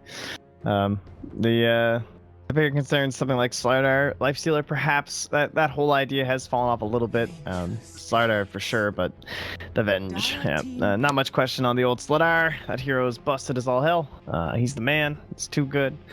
And that'll likely be a support Venge, but we could just work it around into position one if it sinks him a little bit further down the draft. So similar to the minus armor and burst combinations of a Lifestealer, you don't get the big mobility, but you do have a hero that could be support and could be core, depending on what you see come up from the side of Cloud9. Yeah. Well, and that's something that we saw yesterday Cloud9 do, was I think run a Slardar Vengeful Spirit core position, if I'm not mistaken. Didn't end up working out for them too well, but there you go, Cloud9, Darkseer, a staple for them. And with the Earth Spirit in tow, this could be a quite strong, even if it's not necessarily a lane, a hero to roam into that lane. Yeah, it also sets them up really nicely in the next phase for that Ember Spirit. If it gets left in, probably unlikely, and at the same time they'd have to leave it in for Alliance too, as I believe our arrows are reversed currently, so it should be Alliance with the first pick in the next phase. Darkseer also good against any sort of Avenge lineup. If they do start going in towards this, a push coming in, like maybe on the earlier end, you get that Blink Dagger up, get the vacuum wall, and you can just annihilate any sort of an advantage your opponents have. Plus, it's always nice to make Avenge Illusions. She gives us some decent aura.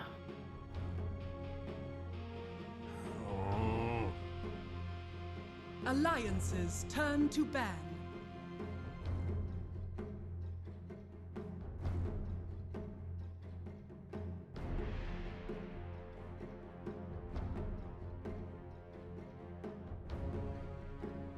Ten seconds remaining. 5 seconds remaining.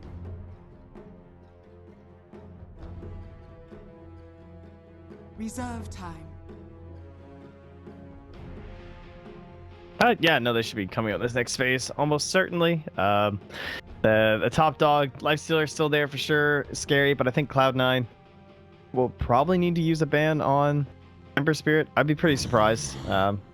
Maybe they'll let it through in the hopes that they can grab it, but I don't see Alliance skipping it if it's not banned here. If they take the Ember for Alliance, we might see Cloud9 go back for that Lone Druid.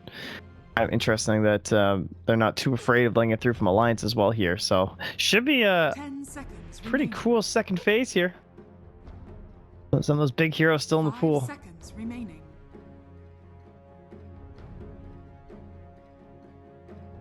Reserve time.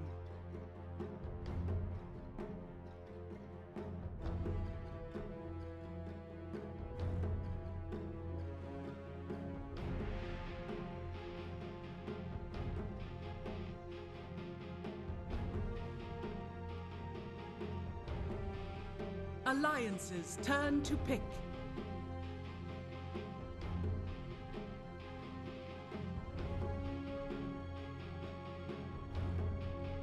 Well, they're boring. They banned the Ember. I know they wanted it. I'm sure they did. Like, they considered it for so long. Like, would they possibly skip it? Would Alliance not take it this time? But Alliance are well aware of the combination of Darkseer and Ember Spirit. It's a ton of damage. Give them that Iron Shell early on in the game and can really accelerate that guy and get him online much earlier than what happened to Limp last game. So he was kind of struggling to get things moving with the Veil at the beginning. And now we have the choice. Do we want to start heading in towards the Lifestealer? I think you'd like to see one more hero from Cloud9. So maybe pick up either your support or your offlaner here, assuming the Slider moves into position 4. Going back for the Bat Rider isn't too shabby. The Limp, the SF.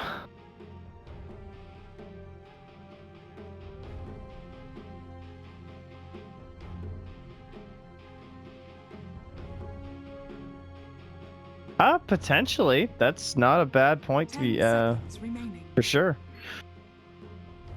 They already have decent heroes against, though, with the Darkseer is really nice against the Clockwork. He builds an early mech, or he can also go into a pipe. He can vacuum people into the cogs, which can be pretty frustrating even when it's your ally, Clockwork. And then Earth Spirit, decent against Clock, too, which is like the long range, the kick, and everything. Really, I'm just more concerned about Alliance. Well, I'm concerned for Cloud9 because right now the minus armor is just disgusting from Alliance. That Sven ban really paying off. With that being gone, there's just no real recourse other than like Guardian Greaves and like Vlads and items like that. And they're gonna go for the Dazzle. So try and boost up their squad with the Weave. Very nice pick from Cloud9. It's also nice against the Shadow Fiend too. Just he wants that big wombo combo, you know, someone gets stunned, set up for the Requiem if you can save an ally and give them a chance to fight back. Might be enough to turn a fight through one grave. 10 seconds remaining. I got him! Gabe! Snipes.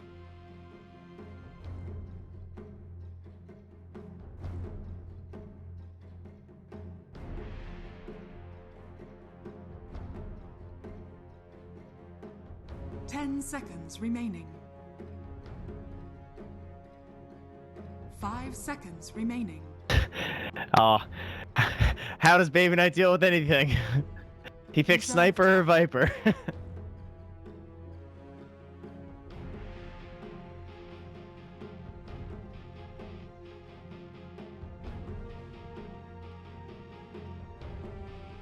Against Clock, Slider is pretty scary though. I don't know if I'd want to be a sniper. Sit out. Just... Nah, guys, I don't feel like this one. This looks awful for me. Phantom Assassin. Alliances. Oh, turn very to nice. battle. Very similar to the Ember Spear, and that same idea of you get that early Iron Shell, you get on top.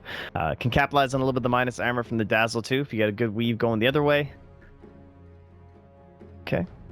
I like it. The evasion too, against, heavy 10 minus armor seconds drafts, remaining. typically rely on a lot of right clicks, so natural evasion from PA 5 should help her seconds remaining. negate a lot of the advantages that Alliance have built up for themselves so far, and can also help escape away from the Reserve time. Clockwork Cogs.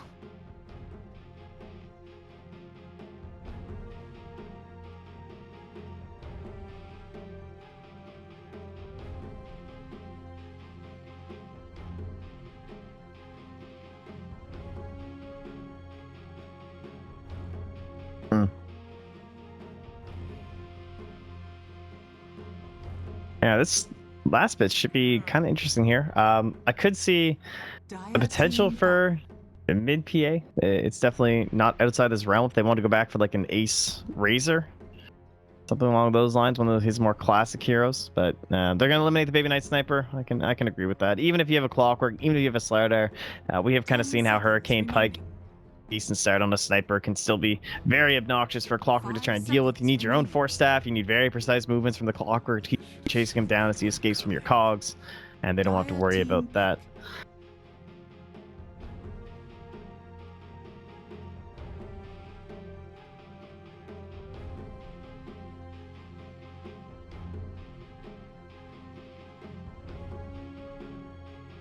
Ten seconds remaining.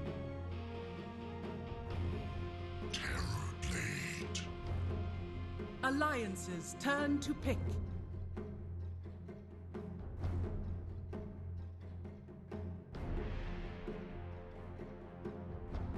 I'm just wondering, do Cloud9? No, that should be the way it goes, actually.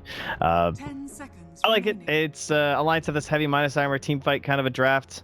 5 Terrorblade, although seconds he split remaining. pushes and rats, he's not super susceptible to Clockwork because he can man up against him fairly well, as well as he's pretty Reserve sneaky. He time. tends to be very deep in his own jungle. It's usually more effective to go for something like a Beastmaster where the Hawk can kind of sit and scout the whole time rather than Flares kind of randomly trying to find him in the jungle as he's spamming his illusions out 10 from there. seconds remaining. So I'm a pretty big fan at this point. Final pick here, 5 could be a seconds support, could be an remaining. offlaner, could go back for the Bat Rider, Winter Wyvern. and it'll be the Wyvern. Yeah. Man, I would not want to be an ally in a Winter's Curse near a PA or Terrorblade. It will get obliterated.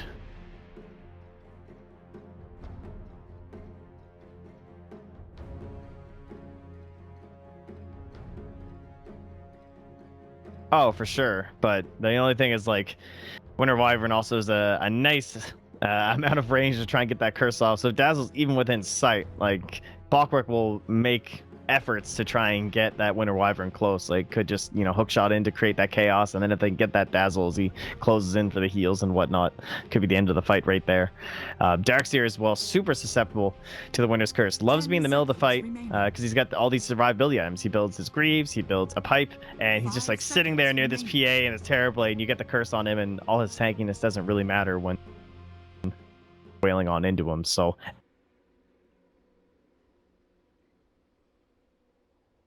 excellent last.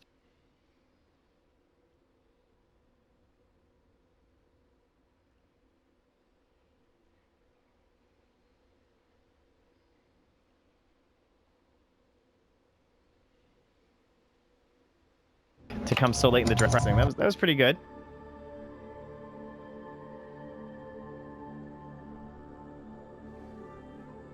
It was I close. actually saw There you and go. they end up going to lane with Shadow Fiend only getting 2 souls because they couldn't time it right. So, like, it's not as easy as it looks. You end up sort of messing up occasionally. Once you have it, though, but it's just like, it's like clockwork. I love it. But yeah, they got EGM, he starts, and then deny, 1, 2, boom. And then you move, they bought the clarity. Oh, this is the best. So once it comes back off cooldown, they're going to do it again. Great. And then Money use in the clarity up.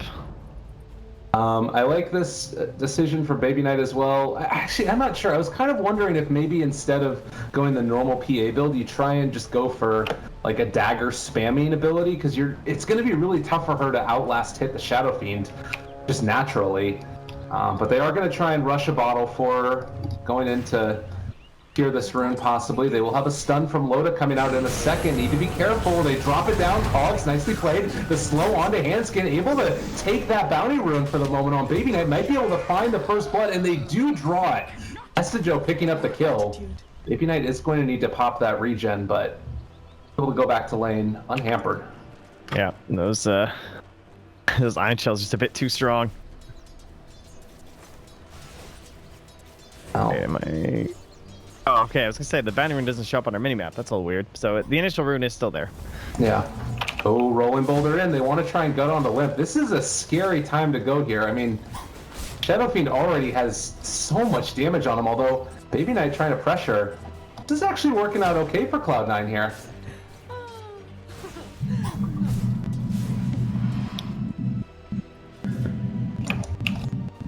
A nice little observer ward up on the high ground as well, able to spot everything going on there. This is sort of one of the things I was worried about. If Limp just sort of hits away at Baby Knight, could be mid lane for them. Yeah, this is not fair. That's one thing about this whole Clockwork Shadow Fiend thing. Just 18 souls, currently hits for 87 damage right off the bat. It was definitely a wise maneuver heading on into the PA just to give some semblance of survivability, but one of her issues, of course, is that her HP is still pretty low at the beginning, and be very careful moving into level 3. Level 4, just watching out for these raises and the right clicks overall from Limp. Bottom lane also, the Earth Spirit and Darkseer having a little bit of trouble contending with the tri-lane that's going on. Quite strong with the Vengeful Spirit, and up top Slaughter is able to get an okay time against the Terrorblade and the Dazzle. So all in all, Alliance's lane's looking quite strong, and we'll have to see how Cloud9 responds to this, but mid lane is not going to get a whole lot easier for Baby Knight. Yeah, and we'll likely see Jonas go down into that mid lane relatively soon too. Ooh, 60 HP, that hurts. Oh, that is rough. Baby Knight probably... Oh, it'll be okay. I was worried if he might panic a little bit, just the fact that the Slardar too, just being off the map for a bit. Could have been a nice play there from Jonas if they had to sync that up, but now that Jonas has used the Shrine, he'll come back up, he'll probably get bullied out again really soon. Bottom lane, Estijo gone upon. They're trying to bring down Loda before it ends up happening. They have the Iron Shaw and Earth Spirit, and they do manage to find that kill. Nicely played there, the combination. But now Noya getting ran down by Hanskin as well as EGM, and isn't a great way out for him at this point. So they find 2 kills in the bottom lane, but they do take down Loda. All right, not bad. 2v3, you'll take that. The important thing for Alliance will be just getting Hanskin into a decent spot. Everyone was kind of excited, I think, when the bounty runes get introduced, when we had all 4 of them spawning all the time for some of these position 4 heroes to really start making an impact. Oh, nice. Yeah, it felt like it was sort of the heyday for him, but we haven't always seen it making like a huge impact, at least for supports, because you still do need to stay in lane to help out your carries and everything else. Yep. It is a really great patch, though, I think, for Clockwork. He works a lot like Position 4 Slardar. He's definitely way more reliant on level 6, but at the same time, he doesn't need a whole lot after level 6. Is they nice roll mid. Yeah. Can they get Limp, though? Oh. Baby Knight might be able to turn around, and we'll see if Limp is going to be able to get taken down. They do find that kill. Noya now also in trouble. Raze is chasing. A little bit unlucky with the procs there, but one last Raze is going to find the kill. A double for Limp. Now up to full souls, and it's scary as all hell. Yeah, I think Baby Knight, I think he knew what was going to happen, but he couldn't just leave, or else he knew the last raise was there from Limp. So if he tried to run, he'd just get turned on and dumpstered. So bottom lane, Hestijo goes down again. This is a catastrophe for Alliance. Yeah, nothing going their way. That's the rotation from Jonas that we're looking for too, because top like it's a Terrorblade and a Dazzle. Ace will just be able to kill you if he metamorphoses. He'll just pressure into your tower. So finding those maneuvers as an off-lane Slardar has always been a very important thing, because you know that you're gonna have to make a move before level 6, which makes him generally quite a bit different than most off-laners. He has a much harder time staying in lane, and now Tonskin will just soak up top. See if Noya can capitalize on this at all. They don't quite spot him out. They do see him now, and this should be the rolling boulder. A little bit off the mark there. Hanskin goes for the juke and jive, and trying to run off to the shrine, never going to happen. End up finding the kill there. Rise is the one that picks it up, and meanwhile, mid lane, they're chasing out Baby Knight. Jonas is going to be able to go for the crush, and another Raze killing spree for Limp at under 5 minutes in. So Ace kind of the only thing that's really going well for them at this point, although it is going quite well for him. 42 last hits at under 5 minutes. Yeah, he is 1,000 gold ahead of the next highest person, so there is certainly something to be watched up here. If Ace can fully carry this one, as there's a roll not quite connecting mid. And maybe we'll see that action come out as, well, he'll get die once more here from Joe, but if we can get those iron shells up on the PA. There's some potential for fights here.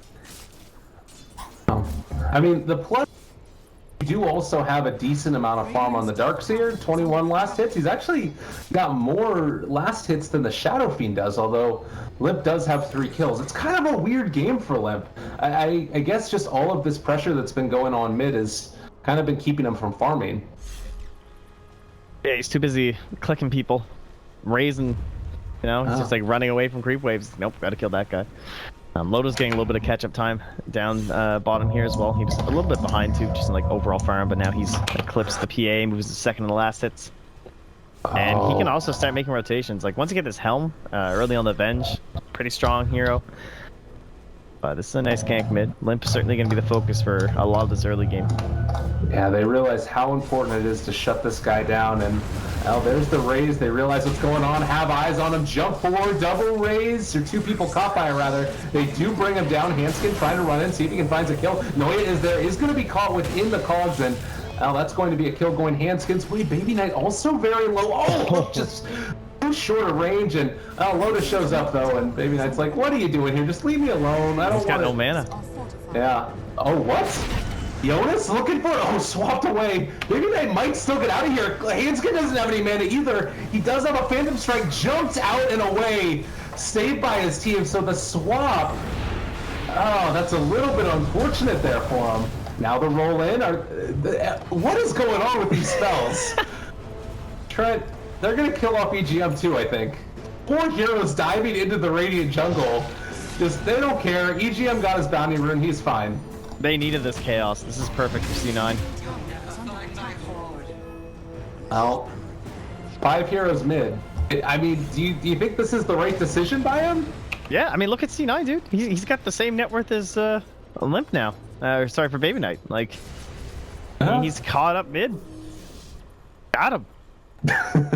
And all of this is just breathing room for Ace. The one thing that's super good for Alliance, though, is the fact that Jonas has been up here just getting a lot of farm gold levels. He'll be 6 soon. He's almost into a Blink Dagger as well. And he's the guy that's going to just say no to all this stuff from C9. You know, he's going to be blinking, crushing, and setting up for some Winter's Curse that EGM will soon be able to prepare as well. I'm seeing how just chaotic fights can be turned around in an instant by one good Slardar crush. And that's something that Alliance have kind of been lacking, is that just nice lockdown to be able to deal with all this pressure that's coming their way. Our first hook also missed too, so now the Hanskin's got that back up. He might be looking to combo up once Jonas is ready. Although that being said, they might run into him. Hanskin, he signals that Noya was in there. I think he realizes exactly what's going on, walks right into him, and has to go for the stun roll away. Isn't going to be able to do it. Nice break there by Hanskin, and that should be the death of the Earth Spirit. And that's when you kick away Hanskin and then roll, but... I think he tried to, but it just wasn't enough. Oh. At earlier levels, too painful. But Loda continues punching creeps. He'll have his tread soon, and then into that helm. Similarly for Limp, he's got his treads going, and Jonas still just working away. And now it's Blink Dagger time. Yeah, 8 minutes, or 9 minutes roughly, on probably a completed Blink Dagger. Does look like Limp is going to take away these little bit of last hits himself, but nonetheless. Oh, look at Jonas. What a nice guy. He amps up the bird for Limp. Then he runs away. Little present for his Shadow Fiend. So here you go, man. That's so nice. And then he just gets daggered in the mid lane. The life of, I guess, was he position 3, position 4? I'm not sure. Yeah, he was. Okay. this game, but you know, it's kind of this whole new half 3 roaming around the map a lot.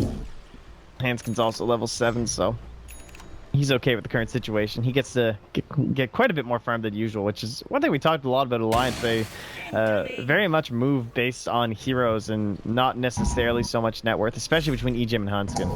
Yeah. It's like one game, Hanskin has like 400 net worth at 40 minutes, and then the next game he's right up there on the team.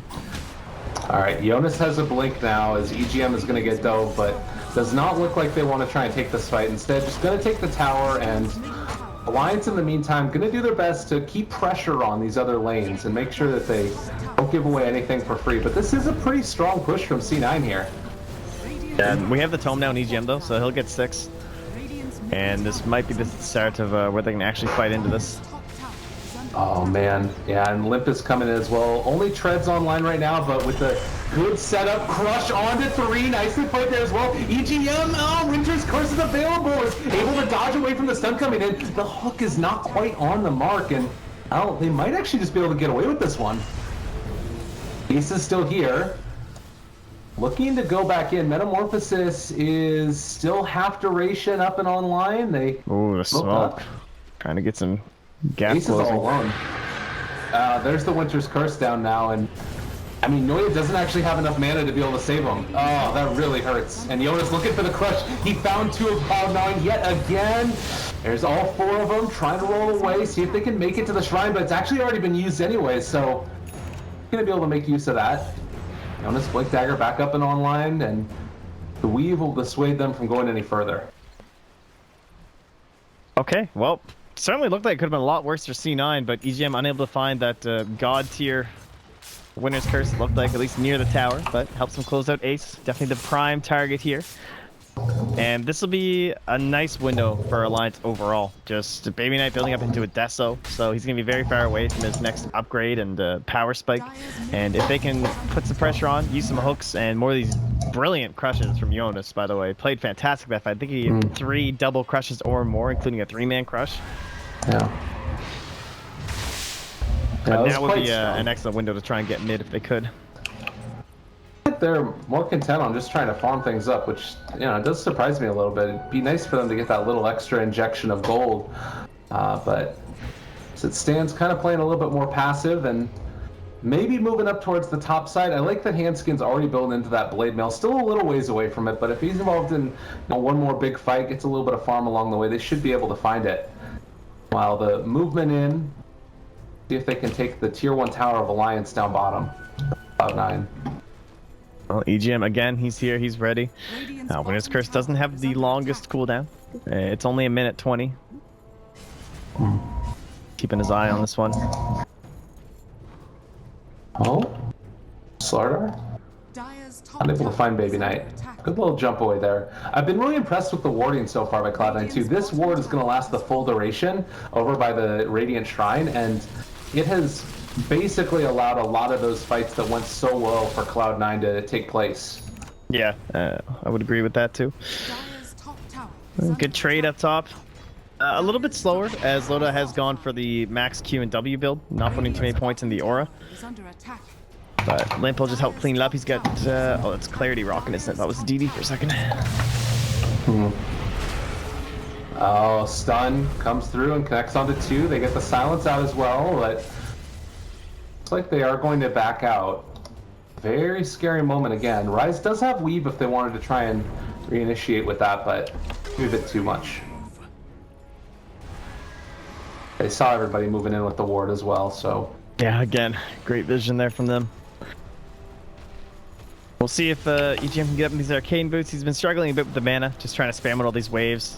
Another fantastic reason to always pick Winter Wyvern, of course, is she's not only good against these Drow TB lineups because of her ultimate and being able to pound a bunch of damage onto those typically defensive supports if you can, or the offlaner like the Darkseer in this game that we'll likely see an attempt on, but just being able to push out those waves solos at position 5 is pretty rare.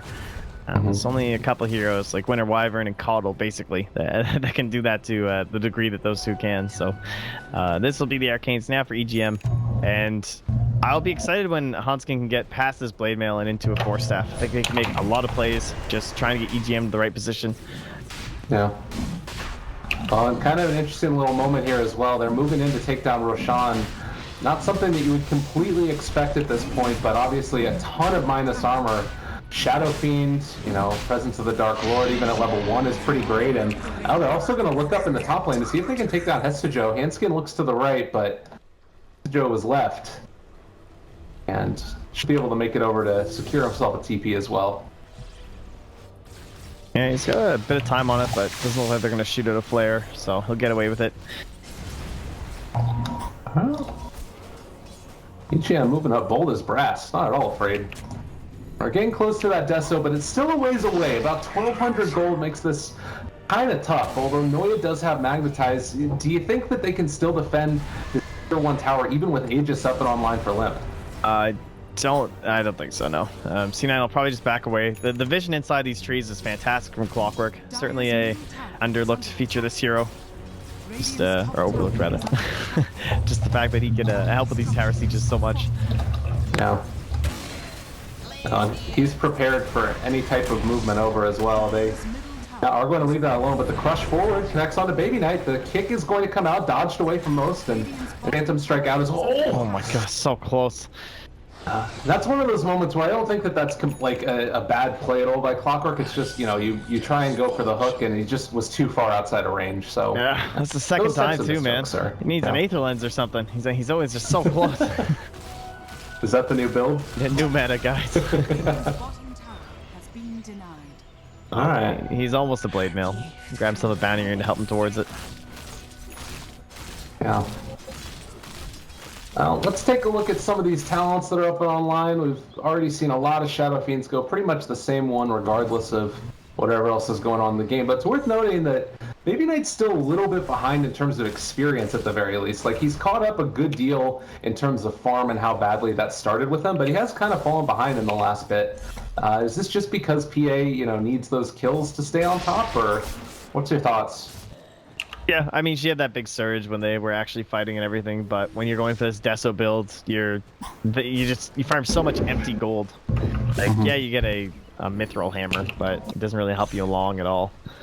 So, not much you can really do. Just kind of chill. You can't compare to someone like Ace, who's just rocketing through these neutrals and camps. Same thing with Limp, so you're definitely going to find yourself in EXP disadvantage. Ryze in some trouble right now. Don't think he can go for the Grave TP, unfortunately, as Hanskin is right there with him. End up finding that kill pretty easily, but now Loda and Limp, they find Noya. All right, he's just gone. Oh, this is going to be a rough little couple minutes here for Cloud9 if they don't get these items online. And Arxir going for the TP, Clockwork hook. Yeah, well, he wasn't around, but Slaughter Crush, I guess, with the flare given vision. Yeah, that was weird. Close, but not quite there. And, oh, Jonas going back for a Midas. Okay. Guess just feeling that this game could go a little bit longer with the PA as well as the TB. So get yourself up to some higher levels, maybe grab a couple talents for yourself, help with the Midas. And he has fallen a little bit behind, I guess, compared to most offlaners, since he is splitting a lot of this around with his Clockwork. And geez, even EGM really catching up in the overall net worth, starting to head in towards the Glimmer Cape. He's not even very far away from it. Yeah, good those spread early for levels. Alliance. And like being able to just spam out the Splinter Blast. It was a pretty quick arcane boots that he got into, as you were talking about, and so effective. And now it's here 2 going down. Like, they're just hitting all of these really well. It does look like there's some TPs in to try and get some shrine play happening. Cloud9 not feeling comfortable taking the fight. I want to wait till that Aegis is completely off the limp, and then maybe they'll go for some type of a play. Yeah, I think this has been favoring them quite a bit. Alliance have not been able to pressure very well with this Aegis. They haven't been able to get any hook shots going. That one fight was close in the mid lane, but unable to close that one out. Hurt them a little bit. Now, Jonas was going to say, it looks like he's in his rune or something, and he does. He is very close to them. Painful. Oh, they're on to Rise right at the start. Hook onto Ace as well, and they do have a mechanism available if they want to go for it. Rise is going to get his TP canceled. Oh, that's fine. They went on Rise instead. All right, swap back in. They kill the Dazzle, but everybody else gets out. Wow. I'm surprised. I thought Jonas was going for like the separation, and then they were going to try and get everyone on top of the TB, but maybe just worried about rotations coming from the tower, that being the more difficult kill. and they just kind of tunnel in on that dazzle instead. So Cloud9, I'm sure, are totally fine with that. Like, all right, whatever. Now, oh, there's the Aegis down. Odessa was down on PA. She's building back into that Basher at this point. Still a ways away from completing that, obviously, as Noya is going to die for this one. Looks like they really want to fight. Ace off the reflection. I guess that at this point, magnetized down. That was a really weird jump. Both team's kind of feeling this one out, it looks like. Careful, Loda, swap play. Oh, God. Oh, Ace. That really hurts. That's a bad one. Oh, That was man. dope. Sick ward. Yeah. Into the wave for the swap. About to wear off as well. Man, Alliance have just looked like a reborn team after that last game. Like, the early woes that they had are not at all the case in this one. Yeah, they've been looking great in this whole qualifier. Yeah. They weren't really one of the teams I was looking out for, but they have certainly impressed. Oh. There's one thing that Alliance does well, and is for sure being able to team fight together effectively and just having that chemistry and single-mindedness that you need. It'd be exciting to watch them go up against someone like Liquid. Liquid coming back in and trying to reassert their dominance, and then Alliance is kind of this team that people certainly, I don't know, I guess maybe don't get the credit they might deserve just because they had a little bit of a rough patch. So Yeah. it's nice to see them trying to build that back up. Absolutely. And that game does look like it's going to be taking place on the 28th, the Liquid versus Alliance games. Oh, there you go. A little bit of research along the way. But at least for now, shooting towards that 7,500 net worth and experience lead for Alliance.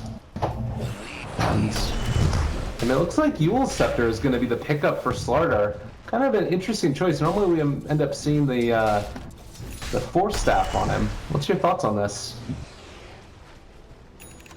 It's decent for helping control up the Dazzle. Could be one of the best reasons for it. If he gets jumped on by the PA, maybe he's gonna consider himself to be in trouble, and then the Force Staff won't give him enough chase. But dodging out, it just has a couple nice different factors. It helps you get back in the fight. If you get tagged with like the Magnetize or something, you can get away and then come back in. Maybe the same thing with just that Poison Touch. They have some decent durations, right? Just between Magnetize and Poison Touch lasts for 10 seconds, so it can be hard to juke and jive as a Slardar. It is a bit different, though. I think in a lot of situations, you'd still see people go Force Staff against this lineup, and oh, okay, yeah, he's already switched back. Okay, here's a misclick. I was like, that seems so weird to me. I did like your justifications, though. Sounded good. Atos is going to be the pickup for Wyvern as well, as they end up picking off the Courier. Been on that one. But a nice little take there for the side of Cloud9. But it has definitely devolved into just sort of a farming war at this point, and it feels like Alliance are just going to win that. Ooh, Loda's going to go for the Silver Edge. Okay.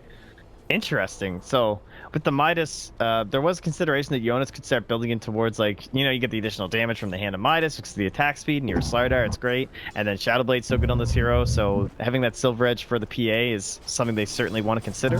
And they're going to go that route through Loda. So basically, Loda will be initiating. Great place for Avenge to be with having the swap, and then even if you do die, you have the Vengeance aura going. But he can now look to break that passive, get rid of the blur on the PA, and allow Limp to really lay into him. And this allows Limp to head into a more defensive build, like the Butterfly, get a little bit of evasion for himself, and at least have some sort of a counter to the evasion on that PA without having to go straight into an MKB. Yeah, that's kind of neat. I do like that a lot. I mean, I guess eventually when BKB comes up and online, you're going to have to sort of rethink the strategy a little bit, but it feels like with all of the tier 2s potentially going to be down after this push, that timing might not come in time if you're going for the Basher on the PA, who actually switched back over into a Manta style for PA. So changing up the build after the Giant Strength. Maybe wanting something to deal with the Amplify, or the Corrosive Haze, sorry. And then even that debuff from the Silver Edge, too. Yeah. Well, here comes the movement in, clearing out the creep wave, but Ace does a lot of damage. They're going to back out after the Glyph comes, and EGM trying to find himself a good position to get in for a big Winter's Curse. Oh, it's undispellable, isn't it? Actually, now I think about it. The Silver Edge thing, because if you get hit before BKB, so Yeah. I guess Manta won't save you from the Silver Edge thing, which is pretty sick for Alliance. Ace, all right, Sunder is still up and online. They could go for this if they wanted to. Obviously not the greatest range in the world, but still an opportunity. Baby Knight looking to see if he can find anybody.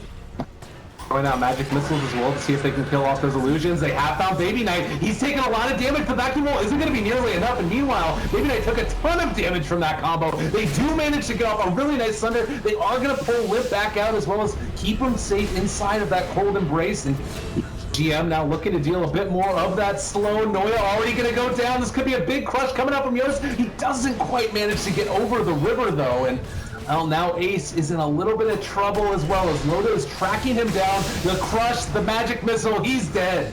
And now, with two heroes on the retreat, I mean, Cloud9 in a ton of trouble. And oh, nice little jump away there by PA. Still a scary moment, though. Baby Knight? Oh. Wow. Slightly risky TP, perhaps, but it works out. You got Blur. I mean, he did the math. It was fine. No, they're just gonna run past that shrine. Yep, no time. Gotta get Rose first. Okay. And they don't get the tier 2 either. Still alive down there. Yeah, nice advantage for Alliance now, too. So they can start to close out everything on the side of Cloud9, get these shrines down, take the map for themselves. They already have great aggressive vision. One fresh ward, this one just about to decay and die. But now this becomes their domain. Start to live in here. Further boost up the economies that they have going. You can have the Shadow Fiend just living up in there along with Loda, feeling pretty secure with his Shadow Blade. And he can play a little bit more aggressively, so This should make my life easier. interesting to see them press forward and try and close this one out. Or at least the map, that is. Still a whole other story when you have to start getting to the high ground, especially with their blink up on Hesta Joe. Yeah. And that is the sort of saving grace that they have right here. And actually, Limp does need to be, well, I guess, not too careful. That's the problem right now for Cloud9 is that they just don't have the best catch in the world or ability to lock heroes down. It all depends upon Noya finding a good crush and then, you know, a vacuum after the fact. Whereas you take a look at what Alliance have to offer, and Slaughter is just so good. I mean, not to mention the Clockwork and the Vengeful Spirit as well.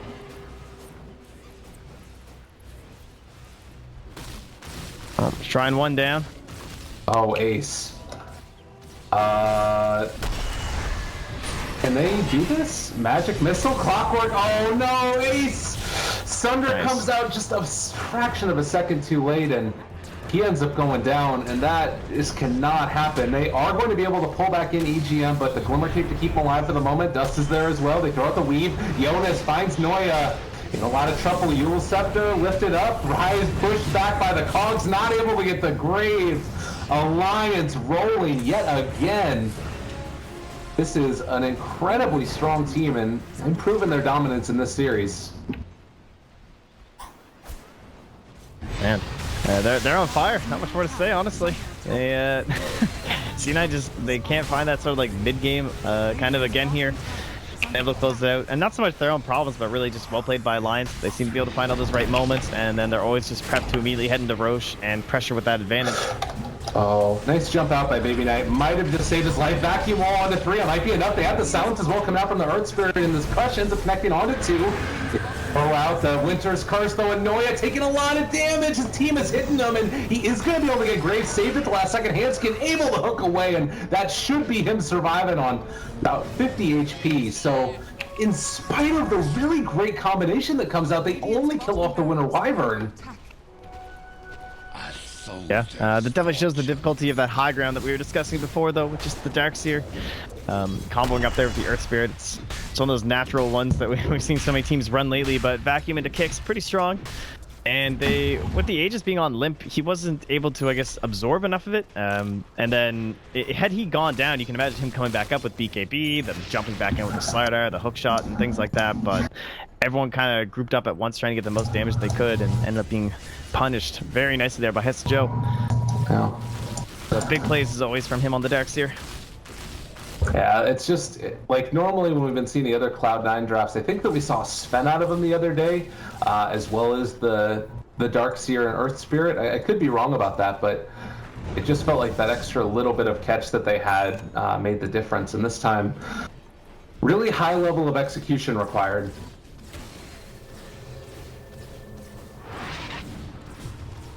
Oh, jeez. Almost again there, but Ace gets it this time. I mean, I guess that's the sign of what they need to do, though. Like, you have to be pushing out these lanes and trying to get farm wherever you possibly can at this stage, so... I mean, if you die once or twice, it's not the biggest deal in the world. He's still kind of on parity with the Shadow Fiend in terms of his farm level. And it is still a Terrorblade, too, so if they manage to win a fight somehow, they're going to push very rapidly. Hestejo, maybe in some trouble here. Oh, nice blink. Loda was closing in along with Jonas. And there's the Yule Scepter lift up and Crush to follow. Oh, it ends up being a little bit off the mark. Nice kick that followed up the vacuum in. So they're timing it together pretty nice.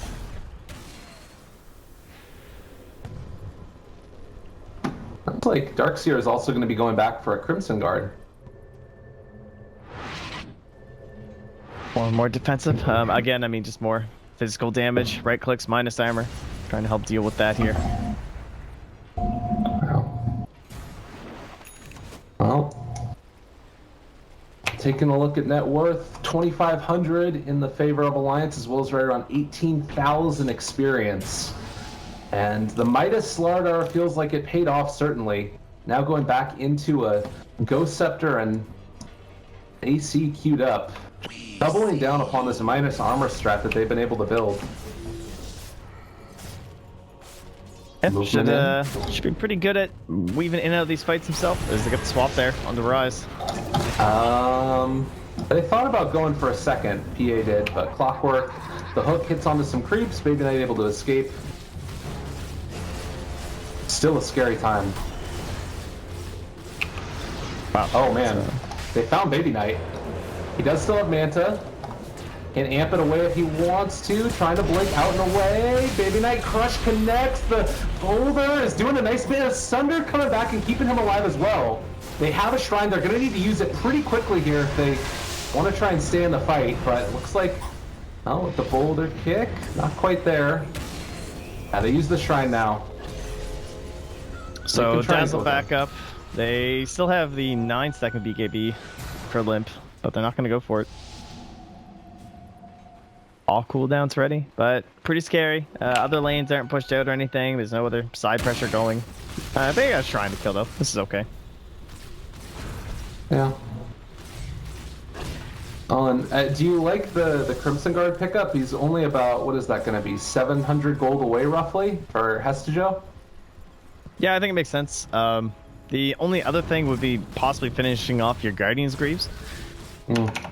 Maybe slightly surprising he's not going for that first up against the Slardar, but that's the only thing that you're purging off. I guess he's not viewing it as worthy enough. Just going to get more value overall for his team by going for the Crimson Guard, which I can certainly agree with. Considering, you know, your mech and your arcanes become that one item, you already have a lot of the benefits of the Guardian's Greaves already. So Crimson Guard it shall be. Yeah. And there's really not much else he should need to go in for. Maybe even like a 4-staff for himself, but he probably wants to get building into those more expensive items like a Shiva's Guard after this. Something that would really help buff up his whole team. Or like a sheep stick or something like that. I mean, Darkseer is just kind of, I mean, outside of just the vacuum wall, is the Ion Shell to keep the creep waves pushed out. It's been pretty invaluable. And Loda here, he was opting in towards that BKB now. BKB, so it'll be a little bit later than maybe he was previously thinking, but I like the Hurricane Pike. It's been helping them just kind of move around the map. They're trying to slow down anything that C9 can get in terms of split pushing around. They want to hold on to their own tier 2 so their shrines stay up so they can keep asserting map control near the river. And a lot of the vision from C9 perhaps being slightly wasted, one could say, just like they've been deep for quite a while.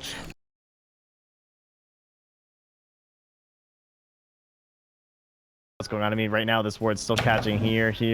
They saw Loda too before he even went into that wave, so surprisingly useful. And they're going to use that vision to then head into the jungle here. But players from Clockwork maybe giving away the fact that they know. Yeah. Vision on vision, and it looks like they're going to smoke up right underneath the ward. The pings come out. They realize exactly what's going on. So, yeah, definitely the vision being the key aspect of what's keeping Cloud9 in this game. And immediately everybody heads out, go back home, not do this stuff, and they won't be caught in this. Good amount of time spent. And, I mean, honestly,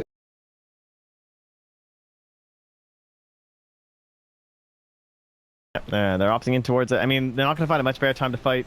Aegis is still not spawning for... Oh, actually, it's up right now, so this is actually the ideal time to fight. oh, man. Oh, and Winter Wyvern, this might be the pick that they need to take the fight and jumped upon immediately. They take her down. A nice little crit there from Baby Knight, and Aestrin top looking for where they have Limp. Oh, nice stuff here. They don't decide to go for it, but that does reveal there might be a ward there, guys. That wall's dead anyway. Doesn't matter too much. Well, this is scary, but they also need this. Yeah. Wyvern has buyback. All right. Buyback is there. Oh, no, Hoskin, what? Oh, no! God. He ended up running right into the creep wave, but they are still here. Crimson Guard has already been popped. Jonas is there, but they don't have the clock. The Mrs. Rise is going to get taken out immediately, though. Requiem comes out after the fact. Big Knight on top of them. I don't know if it's going to be enough damage, though. They can't quite finish him off, and now Limp can ran back. Nice vacuum wall back in as well. They take down the Shadow Fiend and Handskin a little bit late to the party, buddy. Noya is going to go down. That's the gem as well, and it looks like they're going to be able to finally take down Loda as well. Alliance in some trouble now. EGM up to the high ground, and Jonas is going to scout out the Darkseer moving forward into this. There's buybacks on all sides. Buyback from the Shadow Fiend and the Vengeful Spirit. They do not want to give away Roche. Like Jonas trying to run away. Metamorphosis has run out at this point. Another nice vacuum. They catch themselves in the cogs, so keeping that little bit of separation. Hester Joe is going to get crushed and taken down now. So, well, another hero killed off. Do have the Weave now thrown down on top of 3 heroes as they're ready to jump back into the fray if they want to. Loda, they're walking into the Roche. I don't know if this is the right decision. Darkseer is going to be able to buy back if he wants to join this fight. He does, they still have and Thunder. He's going to TP. All right. That was brutal. I actually understand. I will just say, Hanskin, so what happened was there was one creep in the camp. And I think from the angle he was walking, he couldn't see it. And so he thought that it was a dead camp because, like, why would there just be one, you know, ogre left in the camp? They should all be dead. So he just got, but my god, that was painful. That really hurts. They had such a nice initiation and so many angles coming in, and their whole like big plan kind of fell apart for Alliance. It cost them a lot of buybacks, but still not in the worst shape. Of course, they were up 15k. This is gonna have it about 7,500 for now, and we're still fighting over Roche. But all their cooldowns are ready, and now Wall's back too. And you can see the vision is a little bit sparse on C9 side. They can see into the Roche pit. Meanwhile, Handskin in a pretty good position to try and... Looks like he wants to go for a wraparound. Nice ward placed up on the high ground. This does give a little bit of a vision advantage to Alliance. They need to take down this ward up here. Roche still at below half HP. Jump forward, vacuum wall. Nice BK. Though is going to be able to keep him alive for the moment. Hook shot is not going to be on the mark though, and well, Handskin in on top of Rise. Is it going to be enough? I don't know. Handskin might just end up going down there, and Rise lives. Yeah. So he held them back though, because Loda was almost dead, and so was Limp. Okay. All right. Rise jumped upon again. The E-Blade comes out on the other side as it looks like Jonas is going to continue the chase. Hestijo taking a lot of damage. Limp looking for the follow-up. They do end up bringing him down, and Ace also controlled now. You mentioned the Sunder. He is going to be able to get this off in a second, I believe, possibly. He does turn it now into Handskin, and that should be enough to switch the fight around to their favor. Maybe not, actually. They're starting to bring him low. Another Winter's Curse comes out, but it's not enough to kill him off. They've already taken down Limp. Baby Knight has come to play. He's gonna kill him all. Triple kill for him already. You know, I look on in dismay as the Ultra comes from the Fam Assassin. And now time for Roshan. No buybacks. Oh, Baby Knight. What a dude. Oh, all right. So where's our lead at now, boys? I think it's well gone as Baby Knight gets 2,000 gold for himself. Alliance can do nothing but rest in the grave as they watch this be handed over to C9. Oh. And I think we're down. I mean, the net worth's meaningless at this point. Yeah. How How long was that Roche fight? I don't know. It must have been what? I guess the delay is well past. So on the stream, we're looking like 3.5, 4 minutes. Yeah. Just non-stop battle in that area.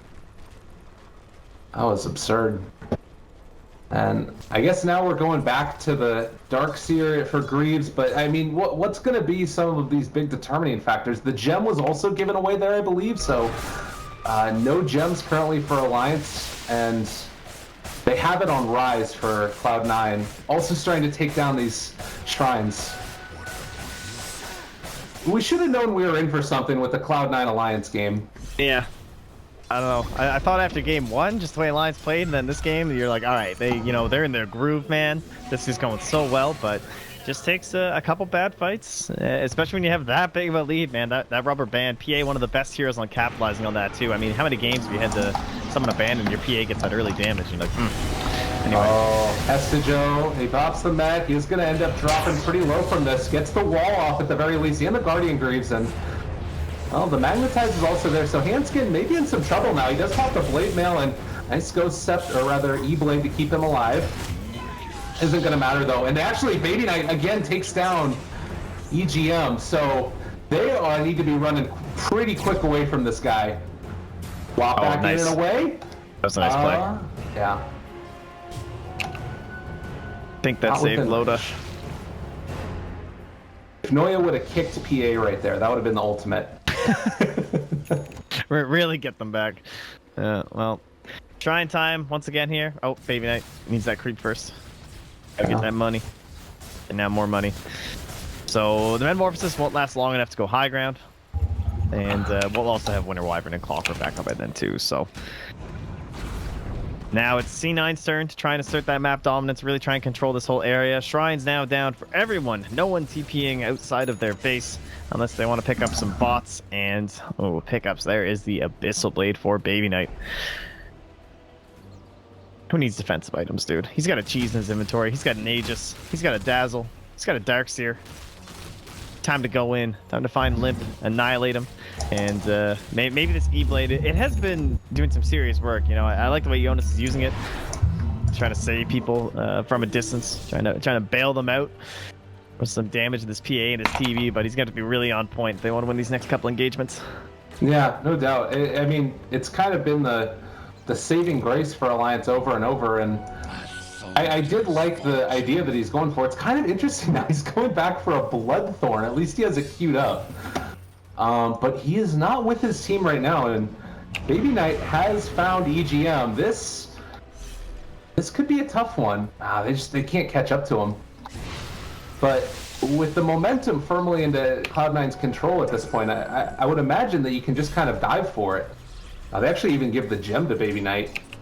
Yeah, and Alliance was already kind of struggling with the split push of C9 when they were ahead by, what, 15,000? You know, C9 were still able to force them away from the base for the large majority of the map movements that were happening. And now you can see Alliance, though, they're going to feel so pressured. Like, they just don't have that same aspect of split push. If it was hard enough when you're up 15k, now that you're hemmed into your own base and now down almost 5, C9 looking to really amp up. I mean, you might even see them just wait until the next Roche with like BKBs and stuff if they don't find that perfect opening with this one. Yeah. Only a minute left on this Aegis. You know what we haven't talked about a ton either is the double stifling dagger coming out from PA, which is kind of a neat little talent. I don't know if that's worth it over the agility, but getting 2 of them at once is pretty neat. The problem is that I don't remember if it prioritizes over heroes, though. Like, if it prioritizes heroes over creeps. I don't think it does. I've never actually seen it. I've never witnessed it in a game. Yeah, usually teams end either quickly one way or the other with PA, but we might end up seeing it this time around. Regardless, 25 Agi is pretty great, too. This TV talent's pretty sick, too. Minus 30 seconds on Sunder. Oh, yeah. Or 15 all stats. Damn, those are some nice talents. Okay, go TV. 10 seconds Sunder cooldown. Seems good. Do we have any MKBs online for the side of Alliance? We've got and Limp is the big one. He's building into it, but not quite close. And Loda going in for the Aghanim Scepter. Oh, he's opting off the BKB. Okay, interesting. Wow. Maybe thinking the BKB is not going to give him enough survivability. So he'd rather just go for the eggs. Try and, like, I guess that means his mission now has become, I will Shadow Blade, I will try and break, and get Baby Knight, you know. Make sure that he won't have his evasion. His one goal in life. And then if I die, well, I'm going to keep throwing out stuns and swabs. So Limp buys out. Figures they can't win a fight without MKB. He's probably right. It is not here yet, though, and the pressure is starting to come. They throw out the Wave of Terror, the weave to counterbalance that. Everybody except for Hestijo is caught in it for the moment. They do have the MKB now on Limp, but Loda taking a lot of damage already, and look at these Herrick's falling. The vacuum wall onto 3, pretty nicely played there. Limp already dropping solo, oh my god. Loda pulls it back out at the last second. Baby Knight is on top of him. They're going to be able to get the push back on the Baby Knight with Handskins Cogs, and he does need to jump out of here in a second. Still stunned up for the moment, able to walk away, and EGM looking for that big Winter's Curse. Can he find it? Not as of yet. Breaks the Lincoln Spear. They're holding. The Splinter Blast. Metamorphosis down. Oh my god, EGM can't get past that wall. Oh, the EGM stop!